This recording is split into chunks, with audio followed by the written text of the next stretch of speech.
The beating heart, the yellowish-green liquid, the silently burning black flames, and the falling figure entered Klein's field of vision and etched themselves deeply into Klein's mind.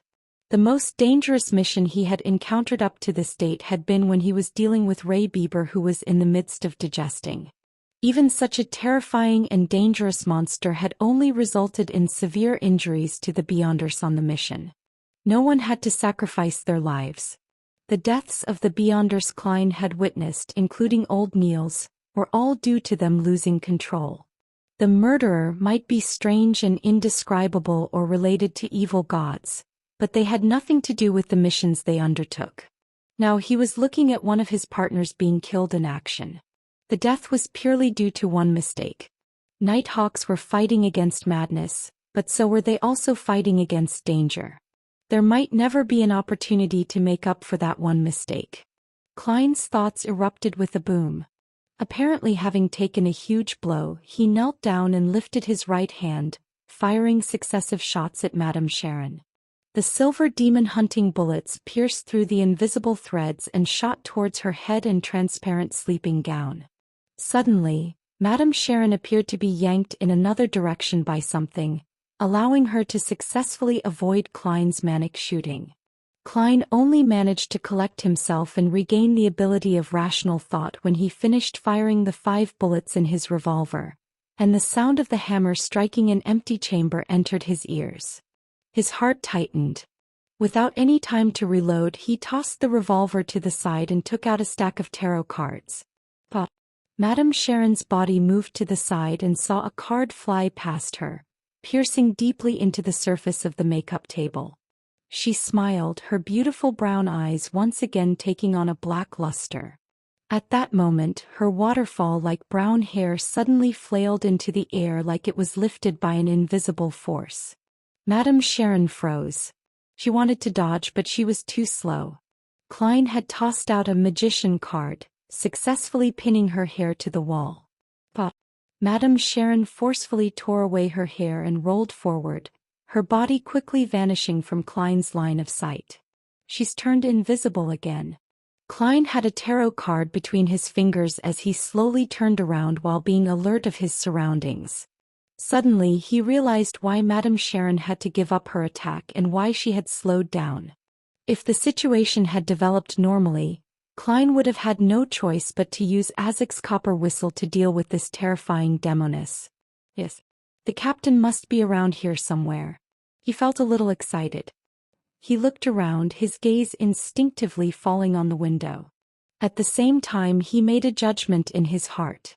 Madame Sharon wants to flee. She knew that we still have a partner with the ability to drag her into a dream, but she was unsure if there would be other reinforcements from the Nighthawks, mandated punishers, or machinery hive mind. Even though she's powerful, there's no way that she can wipe out a team of Beyonders on her own. With that thought, Klein flicked his wrist, tossing the tarot card towards the window. Whoosh whoosh whoosh. He threw out 5 cards in succession, 3 sealing the window and the other 2 towards the door. Crack. Thud. Thud. Amidst the sound of shattering glass, 2 tarot cards dug into the ajar bedroom door, one after the other. As he expected, Klein heard the sound of dodging. He once again tossed cards out, making use of his clown's intuition to pinpoint where he should be aiming. The cards pierced through the air and rapidly advanced before drilling themselves into the sturdy wall. However, a figure was quickly outlined in the air. It was none other than the brown-haired Madame Sharon, who was in a translucent sleeping gown. The moment Madame Sharon was exposed, her eyes lost their focus, as though she was falling asleep standing. Klein scanned his surroundings but was in no hurry to throw his cards. This was because he knew that Madame Sharon would quickly break out of the dream. He had to deal fatal damage in these 2 or 3 seconds or their opponent would escape.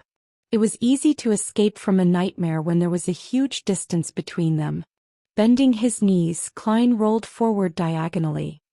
He went prone and extended his right hand, grabbing the edge of the spirit medium mirror that was facing upward. He then flicked his wrist before his reflection could appear in the mirror. He tossed sealed artifact 3-0271 towards Madame Sharon, mirror side facing her. Madame Sharon's body trembled. The color of her brown eyes was quickly restored as they once again found their focus. And awakening before her was a crystalline layer of sturdy frost that appeared on the surface of her body. However, she didn't see the card, nor the demon-hunting bullet approaching her. All she saw was a mirror, and that the mirror was reflecting her innocent yet alluring beauty. That beautiful face in the mirror suddenly became contorted. Wrinkles, gashes of blood and rotting spots appeared on her face. No! Madame Sharon let out a shrill cry as if she had just witnessed someone she loved die. Her skin quickly took on a green color as yellow pus flowed out the corner of her eyes. After a moment of suffering, a silent black flame burned outward from within Madame Sharon, as if she was trying to expel something. The black flames then condensed into a thick frost, as if it was creating a coffin for an eternal rest. The invisible threads finally took on a color that was visible to the human eye. They enveloped the frost, forming a gigantic cocoon. Thud, thud, thud. Sealed artifact 3-0271 fell onto the ground and tumbled before stopping beside Madame Sharon's giant cocoon. At that moment, Dunn broke through the window frame and somersaulted into the room. He caught sight of Kenley, who had stopped breathing, and his expression sank. It was at this moment the cocoon cracked open. The coffin of ice crumbled an inch at a time as black flames turned into specks of light, dissipating into the surroundings. Madame Sharon's skin had regained its normal color. Her eyes showed fatigue, but she seemed normal. Her eyes reflected Klein, who was still sprawled on the ground. She also saw Dunn Smith, his finger pressed on his glabella with his eyes closed. A formless ripple spread outward from Dunn as Madame Sharon's eyelids drooped uncontrollably. Under Dunn's windbreaker were writhing, snake-like objects. Klein knew that the captain couldn't restrain Madame Sharon for long, just like when they were previously fighting Monster Bieber. Klein rolled forward again, grabbed his revolver, the one he had previously tossed onto the carpet. He grabbed 3 demon-hunting bullets with his left hand and familiarity stuffed them into the round chambers. Pop! Klein closed the cylinder and stood up, taking aim at Madame Sharon with both hands on the gun. He aimed at the center of her forehead. Bang! He controlled his body with the abilities of the clown and pulled the trigger. The silver demon-hunting bullet pierced through the air, accurately hitting the fixed target. A bloody gash appeared between Madame Sharon's eyes, but the bullet seemed to tear through multiple layers of obstruction, causing it to lose the bulk of its power, rendering it unable to pierce through the target's skull. Klein fired another 2 shots without hesitation when he saw Madame Sharon suddenly open her eyes. Bang! Bang! A rain of blood splattered amidst white dots. The stunning beauty that was Madame Sharon had become a mutilated corpse that would incite nightmares in every man. She had long run out of substitutes to use. Phew! Phew!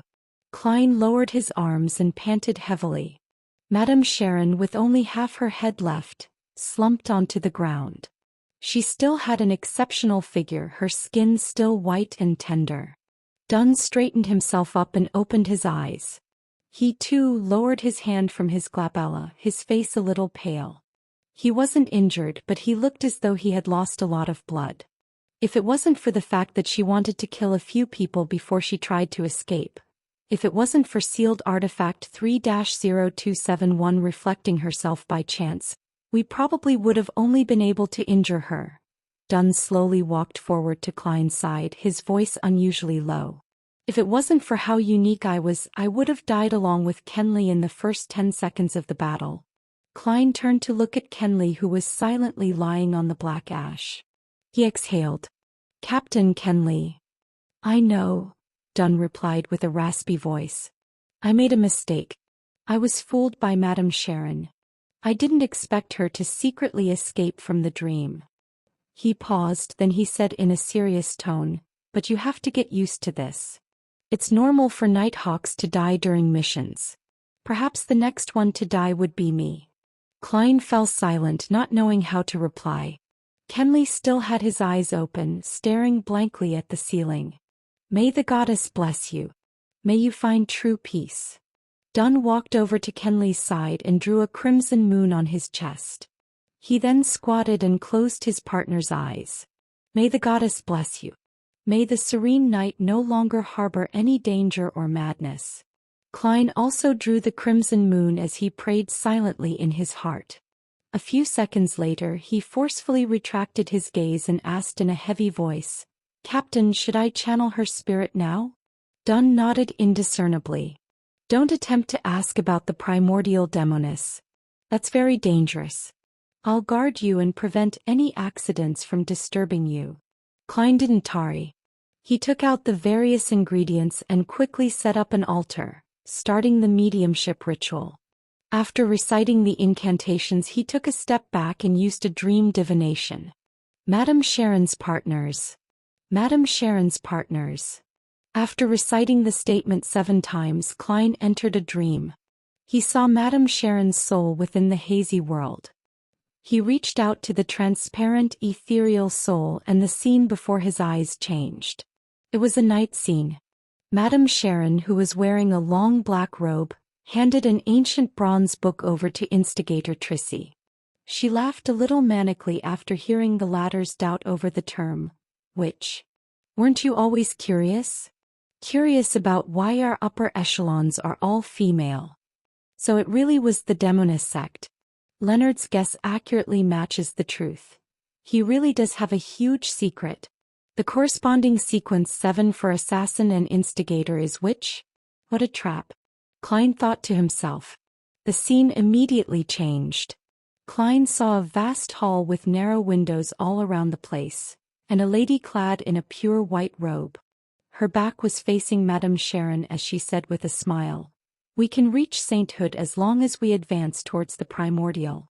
We can attain power, attain salvation, and avoid the end of days." Madame Sharon lowered her head and asked curiously, "Why must we become women? Is it because the primordial is a woman? Do women symbolize destruction and calamity?" The lady whose back was facing Madame Sharon answered calmly, "No, men are the same, they are the synonym of war. These are 2 similar pathways. Synonym of war. A similar sequence as the demoness sequence pathway. Which one would it be?" Klein watched the movie-like scene as he recalled the sequence pathways that he knew of. As he was only an official Nighthawk, there was still a lot of information that he couldn't access. He was still in the dark about the names of the mid to high sequences and their corresponding traits. He only knew about the few that he had learned of from the eternal blazing sun, such as the Priest of Light and the Unshadowed. The God of Combat sequence pathway that he found out from the young man's son, such as Dawn Paladin, Guardian, and Demon Hunter, as well as Spirit Guide and Gatekeeper, which he found out from Daly and Dunn. Hence, it was difficult for him to judge which sequence pathway would be a synonym of war. He could only eliminate them one by one, such as the God of Combat sequence pathway, which seemed more like individual battles rather than war.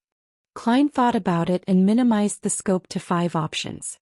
First, was the Arbiter sequence pathway, which the Lone Kingdom's ruler, the Augustus family, and the Phaenopotter Kingdom's Castilla family were in control of. But Klein felt that this option was the least likely because the Arbiter's corresponding sequence 8 was Sheriff and sequence 7 was Interrogator, which both seemed to be leaning towards trial and judgment but not towards war. Second was the 4th Epoch Solomon Empire's pathway of the Dark Emperor. Its sequence 9's modern name was Lawyer, which was good at discovering and using the flaws and weaknesses of an opponent, while also possessing outstanding eloquence and logical thinking. That was the second lowest possible sequence pathway. He suspected that the development of the sequence would make use of rules and walked in the shadow of order. Of course, war was also considered as one of the shadows of order. Third was the Hunter sequence pathway that was in the control of the Phaesac Empire's rulers, the Einhorn family, the Intis Republic's former royal family, the Sauron family, and also the hidden organization that only appeared in the last 200 to 300 years, the Iron and Blood Cross Order. Klein thought it was quite possible. The Nighthawk's confidential information described hunters as excellent trackers, outstanding trap masters, and superb hunters. The corresponding sequence 8 was provoker, while sequence 7 was pyromaniac. Both were partially associated with massacre and war. Fourth was the ancient organization Blood Sanctify sect that worshipped demons. They were in control of the criminal sequence pathway. From the sequence title itself, Klein felt that it had a high possibility. Fifth was the Rose school of thought that was known for bloody rituals. They had the prisoner sequence pathway, and the reason was the same as the one before. Just as Klein was drowning in his own thoughts, the scene before him changed. Madame Sharon had just finished showering and her wet hair hung low. There was a fresh yet seductive charm on her face. I can't see the woman in the white robe that turned Madame Sharon into a demoness. It might be because my psychic ability is still lacking. Klein reined back his thoughts and redirected his attention to what was before his eyes. Madame Sharon flipped her hair and water droplets glided down her cheeks. She looked towards the man who was waiting on the bed as she giggled and said, "Do you need me to take care of Maynard?" The middle-aged man on the bed creased his eyebrows and shook his head. "Not unless you can guarantee that there won't be any traces left behind. But that's impossible. Besides, what means do you have?" Looking at the man before him, Klein was taken aback at first before suddenly feeling that it was within expectations. The middle-aged man's photo often appeared on the front page of the Tianjin City Honest paper and other newspapers. He was the current mayor that was looking to be re-elected, a member of Conservative Party. Madame Sharon smiled but didn't delve deeper into the topic. Her robe was halfway up her legs and she walked gracefully to the side of the bed. The scenery before him changed one after another until Klein saw many members of parliament, businessmen and civil servants who appeared on the newspaper occasionally. They would either discuss how to receive donations, bribe voters by going around the Campaign Act, or promise protection and solve problems. In the entire development, Madame Sharon acted as a broker. This is actually a documentary, right? Tour the upper circles of Tianjin with Madame Sharon. Well, but why are there so many bed scenes? Many nobles and members of parliament knew that Madame Sharon had many lovers, so why did they look like they couldn't resist the temptation? Was this an ability of Madame Sharon's sequence? Klein watched thoughtfully as he speculated. Through the divination earlier, he was certain that none of the guys in Tianjin's upper circles knew of Madame Sharon's true identity, nor did they collude with her to murder Maynard. In other words, Maynard's death was Madame Sharon's own decision? Why, she had no reason to take the risk. Of course, from Madame Sharon's perspective, she possessed the beyonder power to interfere in divination, and she could also create a sudden death from sexual pleasure and make the death appear natural and accidental. Killing Maynard wasn't something risky that would expose her identity, but she clearly lacks a motive. It doesn't match the risk involved. Could it be one of the requirements of her acting? But she could definitely find someone whose identity and status wasn't as sensitive. Then the case wouldn't have fallen to the Nighthawks, mandated punishers, or the machinery hive mind. The most important point was that Madame Sharon should have been able to tell that Maynard's wife hated her and was extremely indignant. That made it highly likely that someone would be sent to investigate her. So why didn't she move those sensitive items like the white bone statue away? She could have buried it in the garden or something. Was she so confident in the security of her safe and its hidden compartment? Amidst his suspicion, Klein saw that Madame Sharon's spirit had yet to disperse. He seized the opportunity to do another dream divination. This time his divination involved Madame Sharon's true motive for killing John Maynard.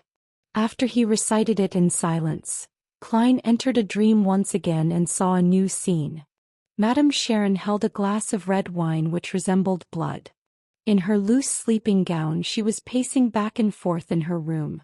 Finally, she drank the rest of the wine in one gulp as though she had decided on something. The scene dispersed quickly, leaving Klein even more confused since Maynard's death looked like Madame Sharon had volunteered to do it without anyone's instigation. "That's weird," Klein muttered to himself and used another few divination statements. But the answers were no different. Seeing that Madame Sharon was growing transparent and illusory, signifying that she was going to disappear soon. Klein thought and made final contact with the dead spirit. Sequence potion formula of the Demoness pathway. Sequence potion formula of the Demoness pathway. Klein recited the new divination statement. With the aid of cogitation, he got into his dream very quickly. At first, he didn't want to do the divination because he felt that the Demoness pathway only spread disaster and created pain. Even if he obtained a corresponding potion formula, he was unwilling to sell it to anyone and indirectly become a murderer. Then he recalled another matter from before. With his understanding of the spectator potion, he had been able to suspect and verify that Daxter Guderian was a member of the psychology alchemists. So, in order to better fight against the demonesses in the future, he'd to learn more of the traits of their sequence pathway. Yes, after Hood Eugen's death, Daxter Guderian has yet to contact me. I'm guessing the psychology alchemists sent some stronger members for an investigation, and he hasn't dared to make any moves. As Klein's thoughts flashed, he saw the dark hall again. He saw the woman in the holy white robe again. Madame Sharon hung her head low and she could only see the other woman's legs, a pair of flawless legs. Soon she heard a melodious voice. Pleasure, that is the name of the Sequence 6 potion, the goal that you are about to advance to. If you succeed, you'll be a demoness of pleasure. When pleasure is irresistible and impossible to break away from, it's a form of agony. This is also a maxim that you have to live by. As long as you complete your advancement, besides the enhancement of your various abilities as a witch, you'll also become more beautiful, making you better at seduction and providing unforgettable pleasure to the same or opposite sex during lovemaking. You'll be able to make strange threads like a spider and utilize them. Immediately following that, an ancient silver book appeared before Madame Sharon. After it was opened, there was the formula and ingredients placed separately. Main ingredients: a pair of succubus eyes, an adult black widow spider silk gland. Supplementary ingredients: 100 milliliters of purified water, 5 drops of black jimsonweed juice, the complete remnants of a succubus's hair, 10 grams of Phaenapotter fly powder, and 5 grams of real mummy ashes. The scene changed again. It was the same hall, the same long white robe, and the same woman with indistinguishable features. But now, the difference was that Madame Sharon had returned to her original state. She was now the young man in the picture from before. A melodious female voice reverberated in his ears. This is the name of the Sequence 7 potion. I'm sure you're surprised. Yes, I still can't believe it's called witch. Madame Sharon said in a rather agitated manner. Remember, if we want to get closer to the primordial, we have to be more and more like her. She's a woman, so we have to be women too, the melodious female voice replied. Either you give up or you accept. After you become a witch, you'll become a true woman, and your appearance and charm will be enhanced substantially. You'll have the ability to turn invisible and use substitutes. You'll gain a rudimentary mastery of various dark magic. You'll be skilled at disrupting the divination of others, and you'll also gain the favor of the black flame and icy frost. The main ingredients are every drop of an abyss demonic fish's blood and an agate peacock's egg. The supplementary ingredients are 80 milliliters of purified water, 5 drops of jimsonweed juice, 3 scales of a shadow lizard, and 10 drops of daffodil juice. Scenes continued to play one after another, and Klein saw the instigator and assassin formula and understood their corresponding traits. Just as he wanted to continue the divination, Madame Sharon's spirit dispersed completely. Klein stopped the ritual and returned to reality. He packed up the ingredients, removed the wall of spirituality, and told Dunn Smith about the outcome of his mediumship without holding back any information. Then he expressed his suspicions on Madame Sharon's murder of Maynard. Pleasure doesn't require her to kill anyone of a higher rank or position in society. We need to investigate where Madame Sharon has been over the past few years and understand her origins. We need to look for the dark hall that you saw. Of course, this will need to be reported to the Holy Cathedral, and they can assign investigators accordingly. We can't leave Tingen as we wish. Dunn nodded slightly and looked around. He said, "Go to the first floor, check if those servants are still in deep sleep. If anyone is awake, bring them over and make them sign a confidentiality contract as per protocol. I'll be in charge of the second floor." He found a black cloth and covered the sealed artifact 3-0271.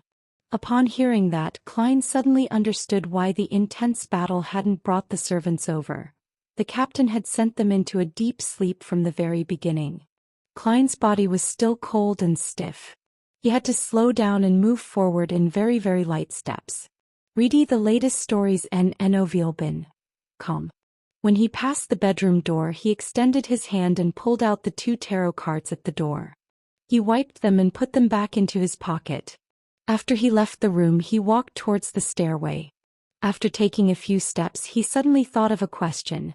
How would he make sure that the person was in a deep sleep? Check with divination 1 by 1? That'd be troublesome.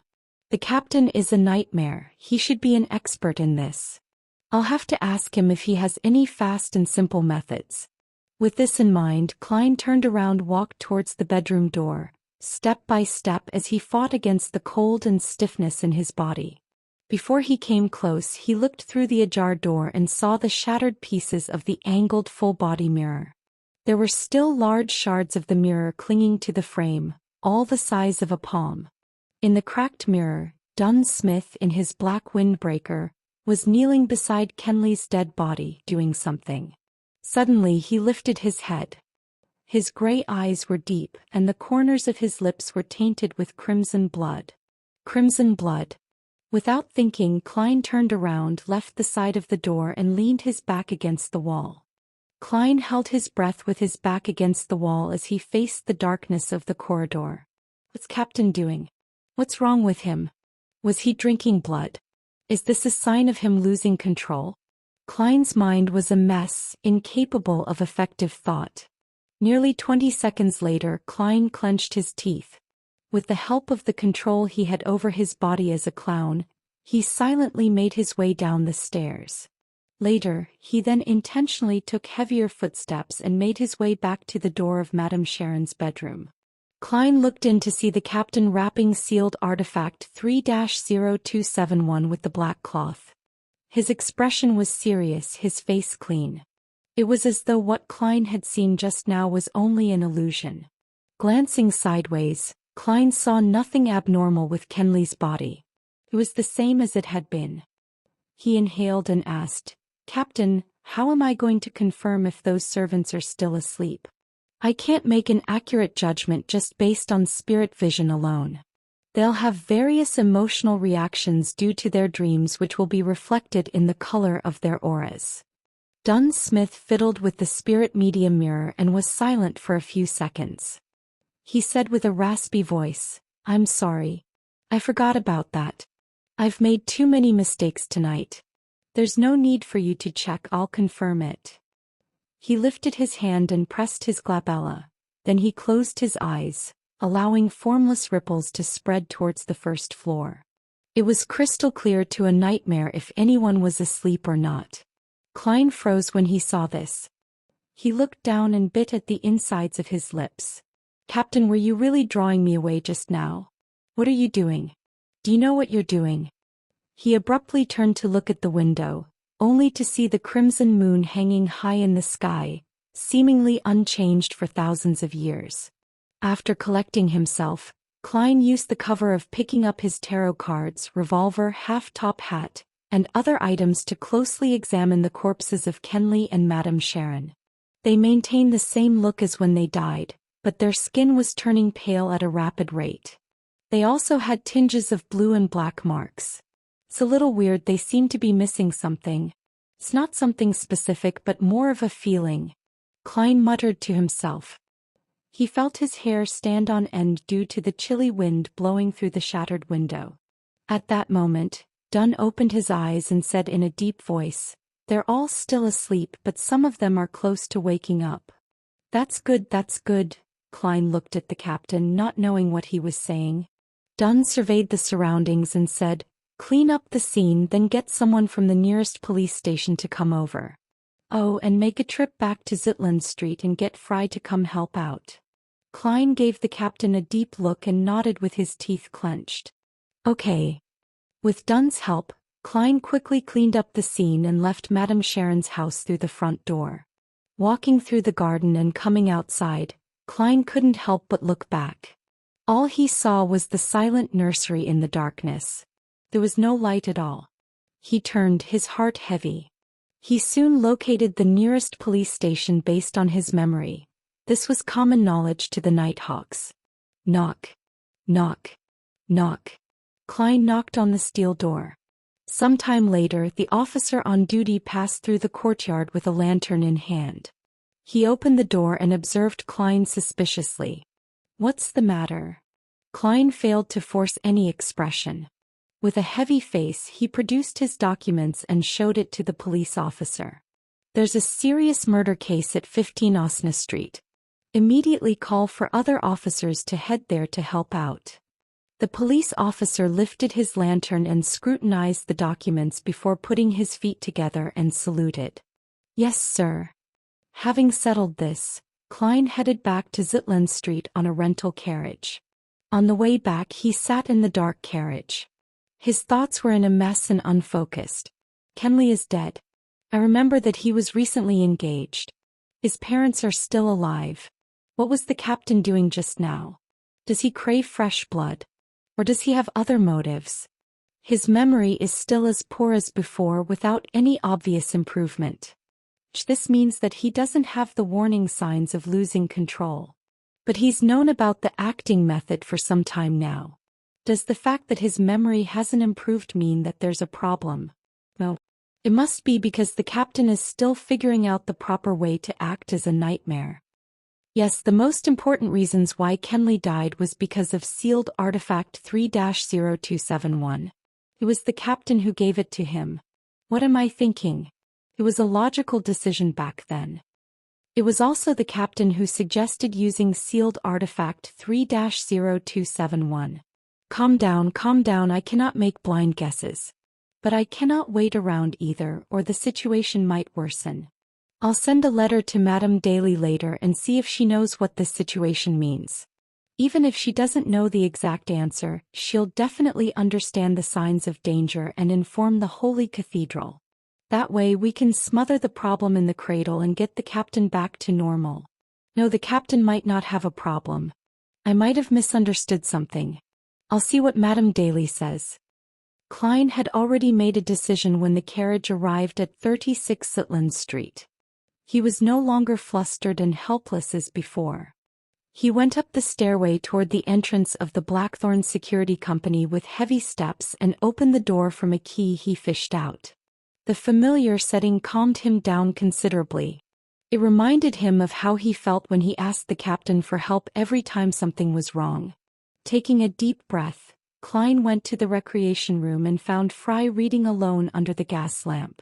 Fry turned to look at Klein, his cold face revealing a look of concern and worry. Did something happen?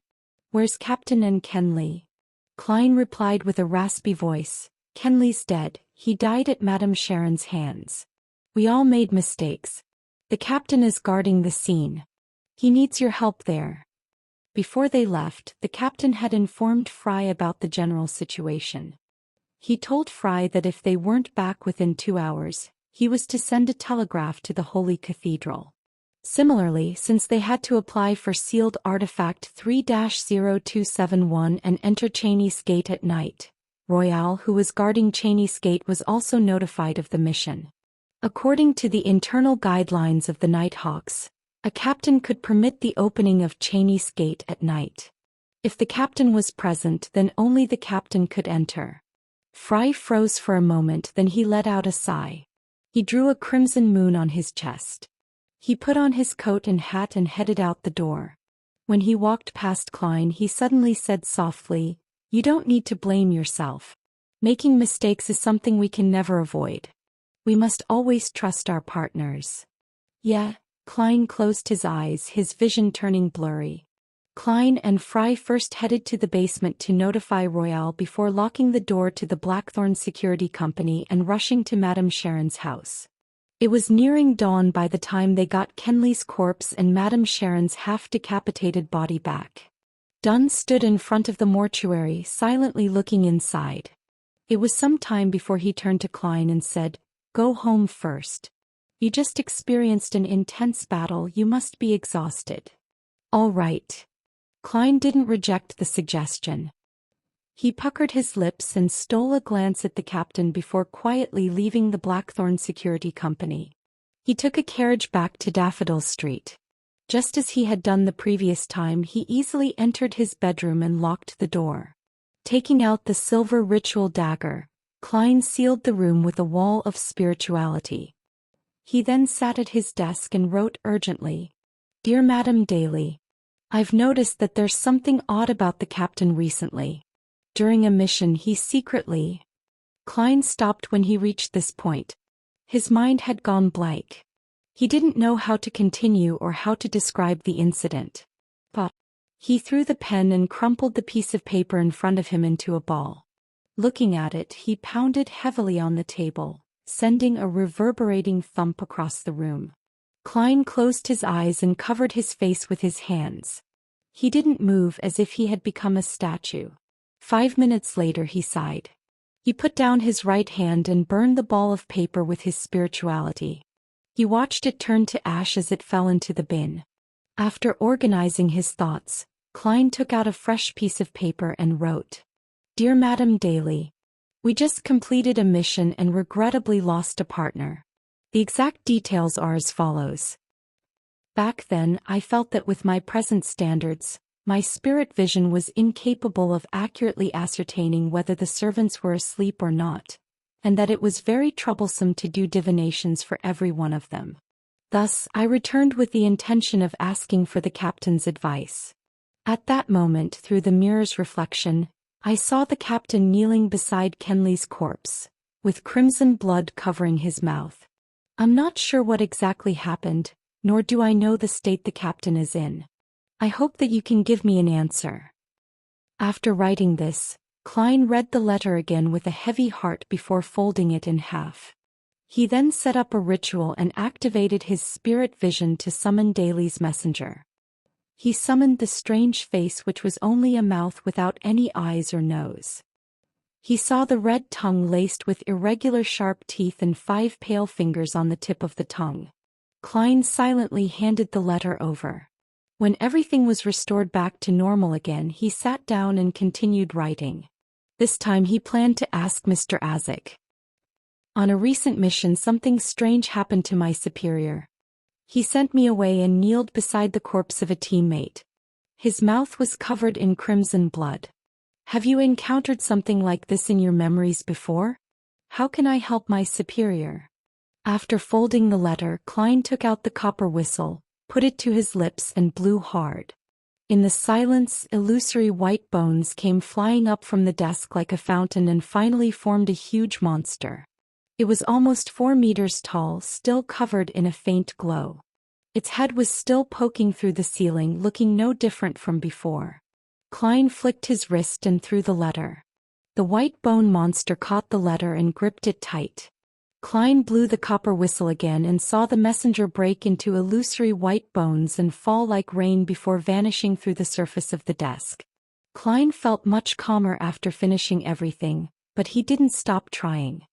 He moved the chair back and stood up. He then walked 4 steps counterclockwise and entered the world above the gray fog. The lofty palace and the ancient mottled table appeared before his eyes, as though it would stay the same for tens of thousands of years. Klein sat at the fool's seat of honor. Then he took out the spirit pendulum from his left sleeve and conjured a yellowish-brown goatskin and a fountain pen in front of him. He wanted to divine the captain's situation that night. After some thought, Klein wrote the first divination statement. Dunn Smith's abnormality would lead me into danger. In mysticism, divination that involved any danger to the diviner was hardest to infer. It was an instinctual ability of spirituality. In other words, as long as there wasn't an extremely strong disturbance, Klein would be able to get an accurate result from the divination about his own situation. This was also the reason why he would divine if there was danger in the mission, even though he knew that Madame Sharon had the ability to interfere with divination. He also knew that Madame Sharon wasn't strong enough to affect this kind of divination. In order to determine Captain Dunn Smith's situation, he decided to eliminate all disturbances and perform the divination above the gray fog. He held the pendulum with his left hand as he recited the divination statement 7 times. He closed his eyes and entered a cogitation state. After a few seconds he opened his eyes and they returned to their normal color. He looked at the topaz pendant and he felt heavy-hearted because the pendulum was spinning clockwise. The rotation wasn't small, nor was the speed slow. It meant that the result was positive. It meant that Dunn Smith's abnormality would lead him to danger. And the danger level was significant. After he closed his eyes, Klein wiped away the previous content and wrote down a new divination statement. The reason for Dunn Smith's abnormality. He put away the topaz pendant and leaned back into the chair. He recited the divination statement as he entered a dream with the aid of cogitation. In the blurry, illusory world he couldn't see or discover anything. There was nothing except gray fog. That means that there was insufficient information, so the divination failed. Klein looked at the goatskin on the long bronze table as he muttered bitterly and helplessly. Suddenly he felt a strong feeling of exhaustion. He realized that it was the result of an intense battle, continuous rituals, and multiple divinations. Klein wrapped himself up with spirituality and stimulated a rapid descent from above the gray fog and returned to reality. He had a few nightmares that night. The ending of each dream was either Kenley vomiting his organs, or Dunn Smith with crimson blood around his mouth. The next morning, Klein was on duty at Cheney's Gate, so he arrived early at the Blackthorn Security Company.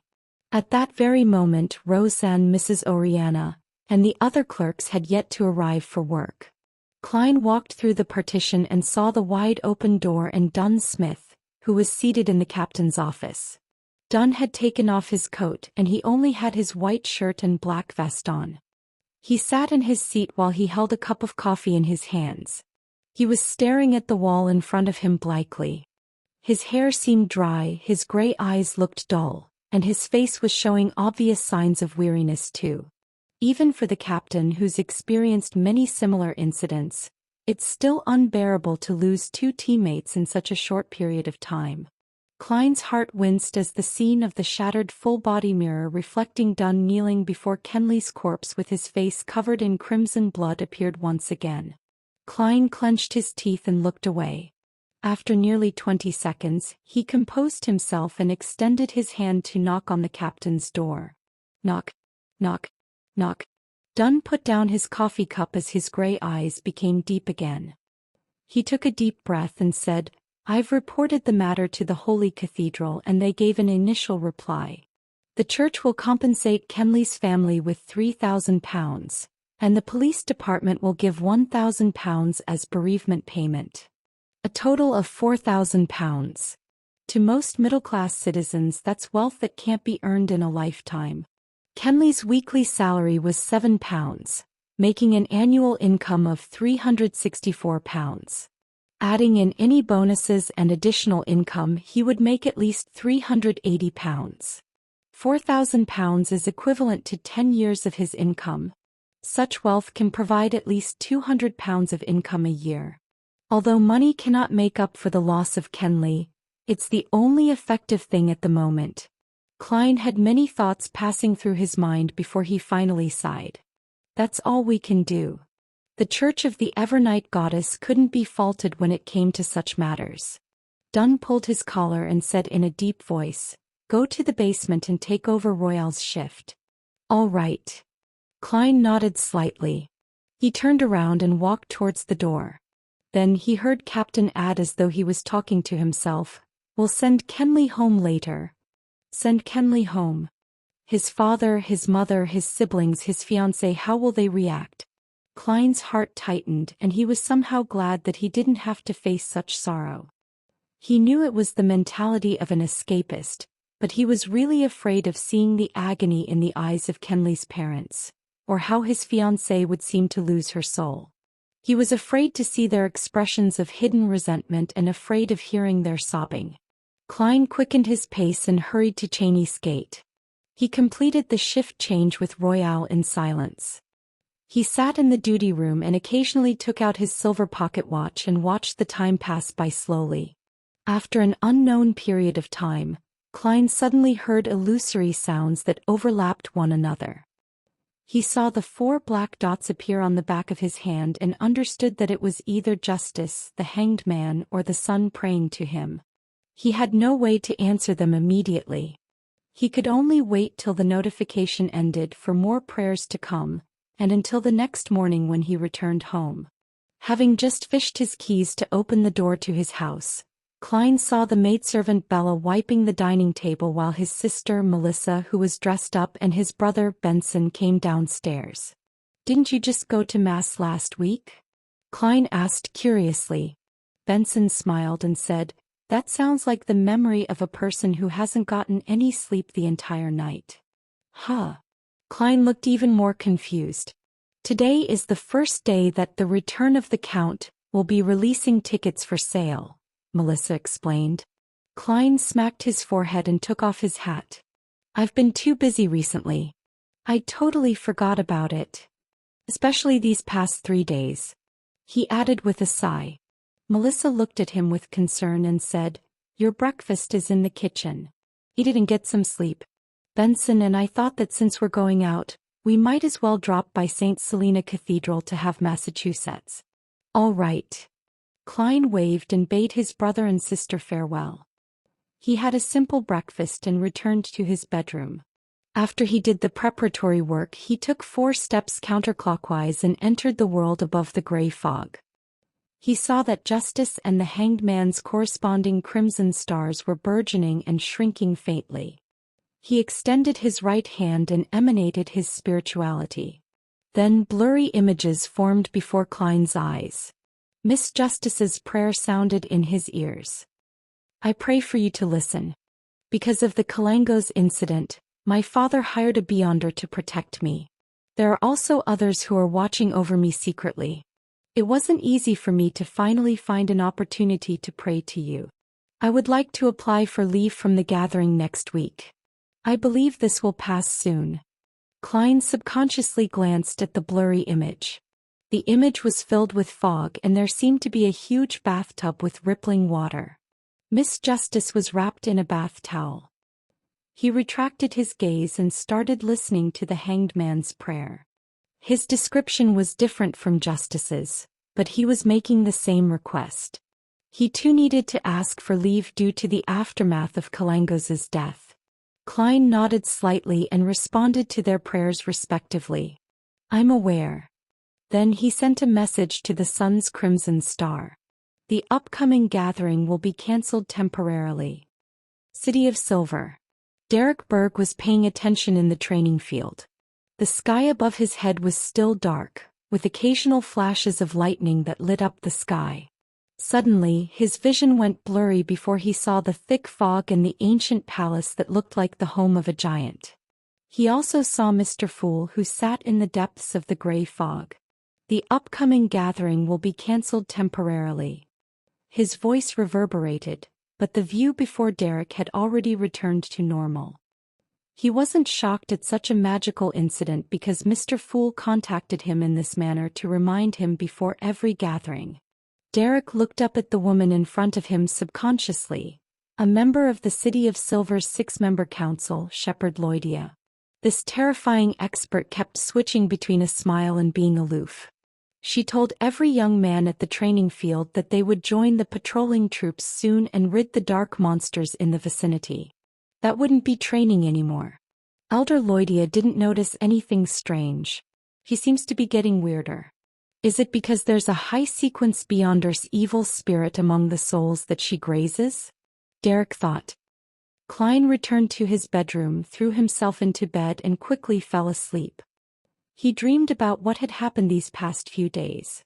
Suddenly he felt like he was being shaken by someone and he suddenly woke up. Klein opened eyes and saw a gigantic white bone hand.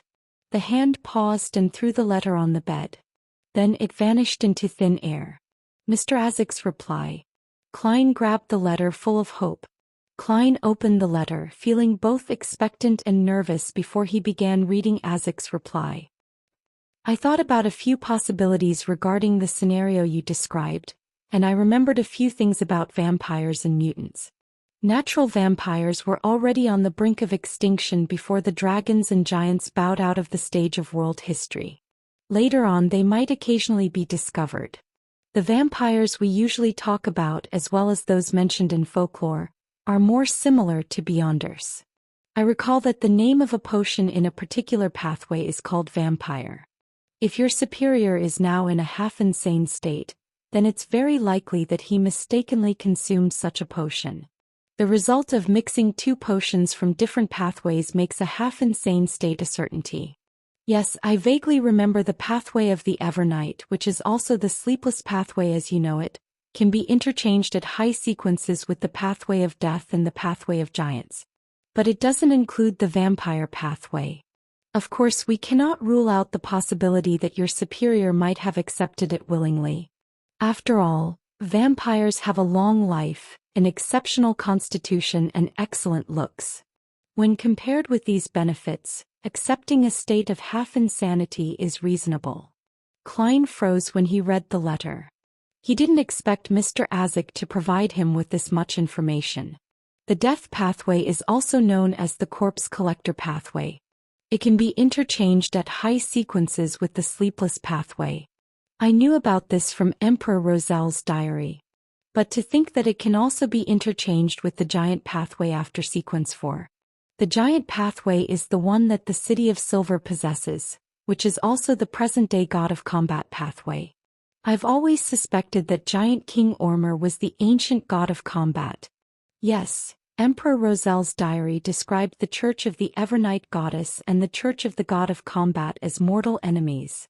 Could this be because the pathways they possess can be interchanged at higher sequences? If I follow this line of thought, I can find an explanation as to why the three ancient churches, the Church of the Lord of Storms, the Church of the Eternal Blazing Sun, and the Church of the God of Knowledge and Wisdom, are at odds with each other. That's because the pathways of Sailor, Bard, and Reader can be interchanged at high sequences.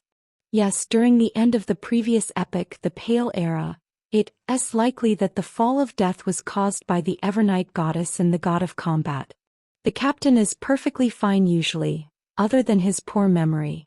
He doesn't show any signs of half-insanity. I can rule out the possibility of him consuming the vampire potion. Mr. Isaac has recalled quite a number of things recently. Could the creeping hunger have really stimulated his memories? Klein nodded and continued reading the letter. Mutant isn't the name of a particular species. It's more like the description for many similar creatures.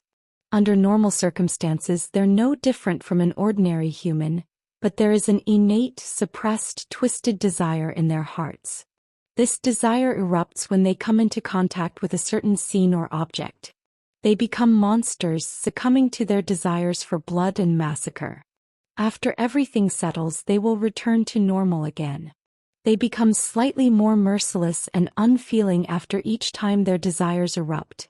This will continue until their souls are completely twisted. The only example of this that I can recall is the werewolf. They're similar to humans for the most part, and they cannot be distinguished using most Beyonder abilities. But during the full moon, the twisted desires in their hearts intensify, and their bodies also change accordingly. Your superior might be a potential mutant. The death of your teammate might have triggered his true nature. These are all my personal guesses.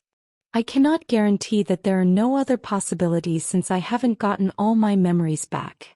Perhaps your theory of this being a precursor to losing control can also explain this.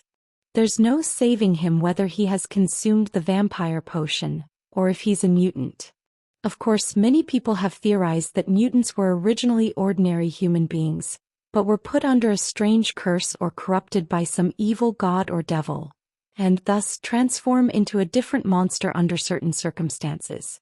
Also, I'm not too sure if you can treat him when you notice the warning signs of losing control. I would advise that you report this directly to your superior's superior and hope that there's still time. Klein looked gravely at the desk after placing the letter down. He slipped into deep thought. He had to admit that the theory of a mutant was a very possible one, but he couldn't eliminate the possibility that it was a warning sign to him losing control. All I can do is wait for Madame Daly's reply. I sent the letter 2 nights ago, so she should have received the letter yesterday morning. If she replied immediately, I should have seen the letter last night or this morning. It's almost noon. Does that messenger not dare to go near Cheney's gate? Or was Madame Daly held up by something? Klein shook his head. He still felt exhausted and used cogitation to force himself to sleep. In the hazy world, Klein was suddenly jolted to his senses. He knew that he was dreaming. He then saw Dunn Smith in his black windbreaker appear in front of him. Responding in a manner congruent with a normal dream, Klein gave a delayed greeting. "Good morning, Captain." Dunn nodded slightly and said, "Leonard found a clue when he was investigating the Lenevis case. He needs your help. The mystery prior that the Holy Cathedral sent over won't arrive until tomorrow morning because of a train fault." "All right," Klein replied in a fleeting voice. Dunn thought for a moment before adding, "There's no need for you to return to Zetland Street. Head to 62 House Street directly. Leonard will be there waiting for you. It's been hard on you." The moment he finished his sentence, Klein's dream shattered. Klein instinctively opened his eyes. House Street. Isn't that the area where the Divination Club, my classmate Welch, and the member of the Aurora Order lived? There sure are many incidents lately, one after another, as if they're culminating in something. Klein thought as he got up slowly. He washed up in the bathroom before changing into a white shirt, brown vest, and black windbreaker. He then picked up his hat and went down to the living room. It wasn't 11 yet, and Benson and Melissa hadn't returned home. Klein informed Bella that he was going out and that she didn't need to prepare lunch for him. He then took a public carriage to House Street and saw the messy-haired midnight poet, Leonard Mitchell, whose hair exuded beauty, waiting for him in at Building 62. Leonard was still in a thin white shirt despite the chilly September weather. He had paired it with beige pants. He swept his green eyes at Klein. This might be the building rented by Lenevis under a false name. "How did you figure it out?" Klein asked out of curiosity. Leonard pointed to his head. "Since you found a clue from Hood Eugen and suspected that Lenevis was likely connected to that member of the Aurora Order, the cloth merchant Sirius Arapis, I had to change my line of thinking after my normal investigations revealed nothing. I started investigating the Aurora Order. The previous report told me that Sirius had interactions with many of the residents on House Street, so I searched every one of them and found a problem with this one." "What problem?" Klein asked. Leonard raised his brows. "An obvious problem. The guest here appears very rarely.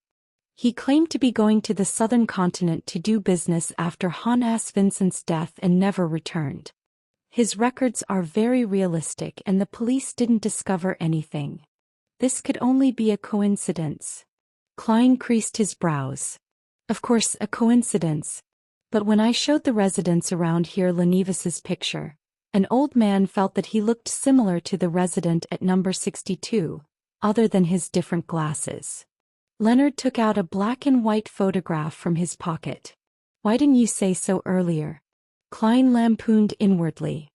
He entered 62 House Street with Leonard, and at Leonard's request he started to divine if there were any hidden compartments or secret chambers. The result was yes. The secret chamber or hidden compartment in this building. Klein wrote down another divination statement. He took a seat on the sofa and closed his eyes as he recited the statement. 7 times later he entered a dream. His vision was blurry.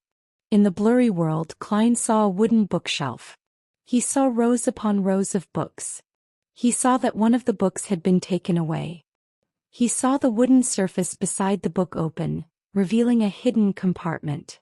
The scene quickly disappeared as Klein opened his eyes and told Leonard, "In the study." Klein wound the topaz pendulum around his wrist and followed Leonard into the study. He saw the wooden bookshelf he had seen in his dream. Pull out that book, the place it's covering has a hidden compartment. Klein pointed at the book nearest to the sides. So it's here. I couldn't find anything when I searched the place and I had no choice but to return to Zitland Street to request for help.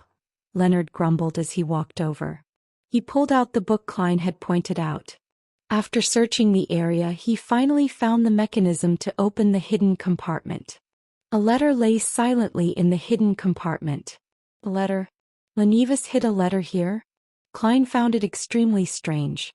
After he divined to see if there was anything dangerous within the letter and received a negative answer, Leonard picked up the letter and opened the unmarked envelope. Leonard pulled out the letter within and unfolded it. Klein leaned forward to get a look of its contents. All he saw were the first few paragraphs of the letter. Ah, congratulations. Congratulations on finally finding this letter. This means that you're not too stupid nor too slow. You qualify to take part in this game of life and death that I've designed. Child laborers that die before their time. Factory workers who seldom live past 10 years after entering the factory because of their working conditions. Female workers who risk severe illnesses for a meager salary. I see boundless resentment surrounding every factory, turning the surroundings oppressive and gloomy. This is the worst of times and also the best of times. Our game shall take place under such a setting. Fools, prepare yourselves, I'm going to issue you a hint. Klein and Leonard lifted their gaze from the letter and exchanged glances. They muttered, "He's crazy, right? Lenevis is secretly a lunatic? A lunatic who truly has a delusional disorder and an antisocial personality." Klein thought and felt a tug at his heartstrings. He quickly redirected his gaze to the letter. Ladies and gentlemen, the hint is that I've placed a bomb in Tingen, a bomb that will grow stronger over time. Seek it and finish it before it explodes. If you lose the game, there will be a boom and the entire city of Tingen will be reduced to a ruin. Trust me, I'm not lying at all about this. Lenevis, who enjoys giving his friends pleasant surprises. A bomb. Klein looked at Leonard and muttered to himself, perplexed. Leonard held the letter up to the sunlight and looked as he flipped it around. He didn't find any other clues. The term bomb is probably an expression. I've never heard of a bomb that can grow stronger. Klein creased his eyebrows and said thoughtfully, "No, I mean he might be using bomb to reference something in mysticism, such as an evil ritual that continuously accumulates power." Leonard cocked his head as though he was listening to something when suddenly, his facial expression grew solemn. He nodded as his green eyes constricted. "Maybe you're right. Isn't there a description at the beginning of the letter? Child laborers that die before their time, factory workers who seldom live past 10 years after entering the factory because of their working conditions, female workers who risk severe illnesses for a meager salary. Boundless resentment surrounding every factory. Perhaps that might be the energy source that constantly strengthens Lenevis's bomb." "Yes, that's very possible." Klein suddenly tensed up and said, "We need to report to the captain immediately." Leonard laughed and said, "There's no need to be so nervous. You should know that Lenevis is a swindler." The part where he said that he didn't lie might be a lie itself. Of course, regardless, we have to return to Zitland Street to report to the captain. It's best if we can request the Holy Cathedral to send a mysticism expert over and find the location of the altar through the abnormal accumulation of resentment. Someone is apparently very familiar with protocol. But why would the setup of such an altar need Hood Eugen's help? What role does a psychiatrist play in this? Klein didn't object to the idea. He left 62 House Street with Leonard and rushed back to Zitland Street on a hired carriage. Just as they entered the Blackthorn Security Company's door, Klein saw two familiar faces, one voluptuous and one scrawny. They were Maynard's wife and sister. They were still in black dresses and black hats. The fine checkered black gauze concealed their faces. The two ladies were chatting with Roseanne, and when they suddenly saw Klein's return, They turned around and walked forward. You really are the cream of the crop in this industry. Mrs. Maynard nodded slightly and said in a low voice, I'm very pleased with the outcome and am also impressed with your work approach. Here's the reward that you deserve. The scrawny woman passed a light brown paper bag to Klein. It was filled with thick stacks of cash. There were 10-pound notes, 5-pound notes, 1-pound notes, and also 5 solely and 1 solely. It's a total of 230 pounds, the scrawny lady stated simply. Klein was in no mood to pay any attention to the money. He passed it to Rosen and said, Take this to Mrs. Oriana. I doubt the 2 respectable women would make a mistake counting the money. At that moment, the corner of his eyes caught the Tianjin City Honest paper in Mrs. Maynard's hands. On the most eye-catching spot on the front page there were 2 pieces of news. Old Baron's widow dies in involvement with MP Maynard's murder. Mayor Dennis takes the blame for the worsening public security in Tianjin for the past 3 months and resigns. So that's the official excuse for Madame Sharon's case? I've yet to read the newspaper today. Klein nodded at the 2 ladies and followed Leonard through the partition to the captain's office. How was it? Did you find any clues? Dunsmith closed his document, lifted his head and looked at Klein and Leonard with his deep gray eyes. We found a letter that was left behind by Lenevis. Leonard didn't provide any further descriptions and simply passed the captain the letter filled with madness and provocation. Dunn opened the letter and scanned through it quickly. He rubbed his temples as he said, He really is a lunatic.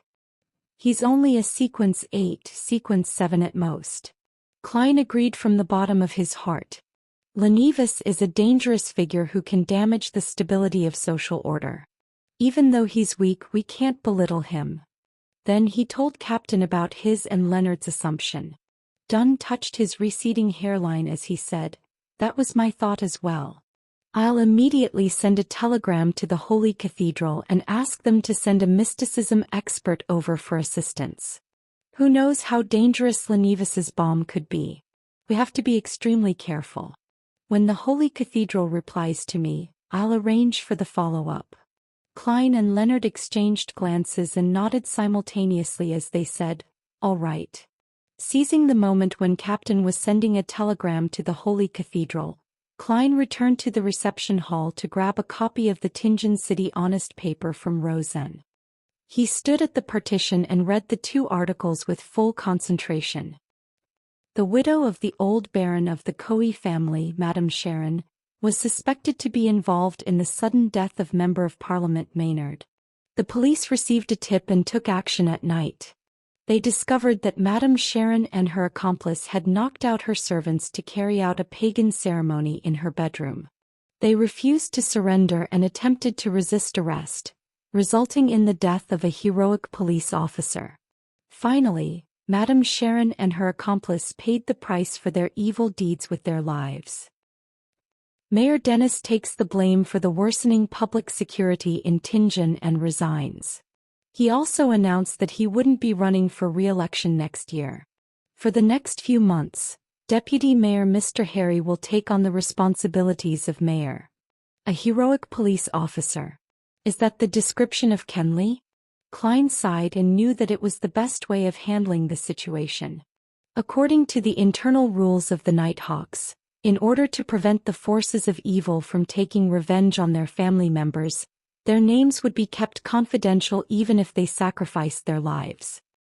He folded the newspaper quietly and returned it to the reception desk. Klein suddenly saw a visitor who walked through the entrance. She was a young lady in her 20s at most. She was in a ruffled hat and loose dress. She had lovely facial features, blonde hair, green eyes, and also a depressed yet silent temperament. She was quite a beauty. The most eye-catching thing about her was her stomach that bulged out. She looked like she was more than 7 months pregnant. Klein was stunned, and he felt that he had seen the young pregnant lady before. Suddenly he heard Leonard say in surprise, "Miss Megos." Megos? Yes, the young lady who was conned by Lenevis. She's pregnant with Lenevis's child, and as such there might be something wrong with her mental health. She says her child sings in her stomach and also whistles. Klein was suddenly enlightened, and he wasn't surprised that Leonard knew Megos. When they relaunched the investigations of people related to Lenivas, the lady's photo had been seen by every nighthawk. Klein knew her even earlier. Her Aunt Christina, whose savings had been conned by Lenivas, had brought her to the divination club to ask for help. Her aunt even asked if the child in her stomach could be used for divination. Then, as Megos heard Leonard's voice, she looked over at the both of them vacantly and replied politely, "Hello. Miss Megos, what brings you here to the Blackthorn Security Company? Do you have anything that you'd like us to do for you?" Klein took 2 steps forward and asked. He was very confused by Megos' sudden visit. He felt it was an extreme coincidence. "We just found Lenivas's letter and Megos comes visiting?" Megos touched her stomach and smiled faintly. "Somehow or other, I suddenly thought of coming to Zitland Street and suddenly thought of coming up to take a look." Her mental health seems to have worsened. Klein recalled that he hadn't managed to activate his spirit vision and check on Megos' situation previously. Hence, he lifted his teeth and was about to tap his left molars. Just then, a series of thoughts screamed through his head in increasing intensity. "Don't look. Don't look. Don't look. You'll die. You'll die if you look. You'll die if you look." Klein stood rooted on the spot like a statue as his forehead was covered in cold sweat. It was like having a deep and heavy nightmare that he nearly couldn't wake up from. Suddenly he understood something. He had failed to activate his spirit vision the last time because his spirituality had noticed an unimaginable danger. It slowed him down subconsciously, so he missed the opportunity and forgot the follow-up. At that point, Klein had yet to digest the seer potion entirely, and he had yet to advance to sequence 8, so the warnings of spirituality were very subtle and difficult to notice. But now Klein's spiritual foresight was so clear and obvious. After nearly 20 seconds, Klein finally shook off his paralysis. He looked sideways at Leonard and realized that the midnight poet was also covered in cold sweat, and his eyes were filled with horror. Suddenly, Klein understood what the bomb Lenivas was referring to. It's the baby in Megos' stomach. It's the baby that he left behind. Klein suddenly associated the description in the letter with Hood Eugen's answers, and he suddenly remembered something that he read in Emperor Roselle's diary. "I started the Industrial Revolution with my own hands and personally ushered in the age of steam and machinery, but this will only become the hotbed for the descent of an evil god upon this world?" Klein's pupils constricted as he thought of a possibility that he instinctually refused to admit. "No, that's not right. The baby in Megos' stomach can't be the son of some evil god or an evil god waiting to descend upon the world. No. Why would Hood Eugen do such a silly thing? Although his psychiatrist power can help Lenivas fool Megos and use her as a spawning vessel in her semi-unconscious state. No. The resentment of child laborers that die before their time, and the factory workers and female workers who live less than 10 years aren't helping the son of an evil god to grow rapidly. No. Why you may not look directly at God. Klein instinctively reached for his pockets. He held the flaring sun charm in one hand and Azek's copper whistle in the other. He acutely noticed that the cold, gentle beyonder feedback of the latter had vanished as if it was being suppressed by an invisible power. However, the former was still warm and comforting. Making use of this comforting feeling, Klein entered a half-cogitation state. He blocked out his feelings of worry and didn't leave anything to chance. He turned and shot a look at Leonard Mitchell, then tipped his chin toward Megos. He then controlled his expression with his clown abilities and smiled at Megos. "Do you want coffee, black tea, or nothing at all?" Megos stroked her stomach as if she was listening to something. "A cup of warm water. I suddenly thought of chatting with you guys about Lenivas. I have the feeling that you know a lot." "Who told you that?" Leonard was no longer the frivolous guy that he usually was. His smile had turned rather stiff. Megos suddenly giggled. "My child told me. He knows a lot. He's very smart." Klein fought back the urge to curse. He turned to the partition and signaled to Leonard to keep Megos calm. Leonard forced a smile and pointed toward the sofa. "That's exactly what I'd like to talk about. We want to have a chat with you about Lenevis." Behind the receptionist desk, Rosen looked on in confusion. She suddenly realized that she didn't need to do anything. Klein quickly made his way past the partition and directly pushed open the door to Dunn Smith's office, then closed the door with a bang. He saw Dunn looking shocked before turning serious and saying in a heavy voice, "Captain, something serious has happened. I know what Lenevis meant by bomb." Dunn stood up and pointed outside. "Megos." He had obviously heard Leonard's shocked exclamation, but he was unable to see the looks of fear and cold sweat on his teammates' faces. Klein nodded and explained quickly, "I tried to activate my spirit vision to observe Megos to ascertain her mental condition, but my spirituality stopped me from making the attempt. It kept warning me not to look, that I would die if I did so. This made me recall a saying, 'You may not look directly at God.'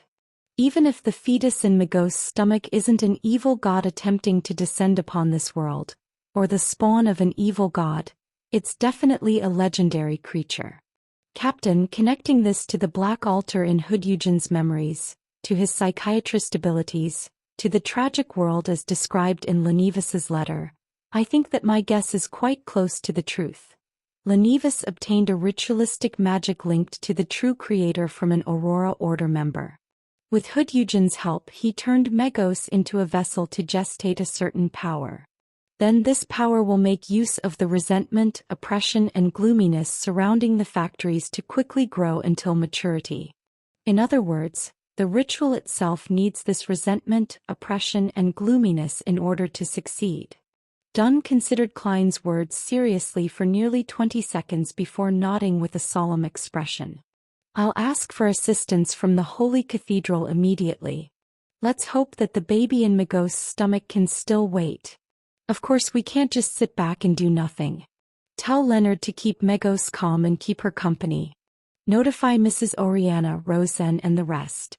Get all the non-combatants to evacuate.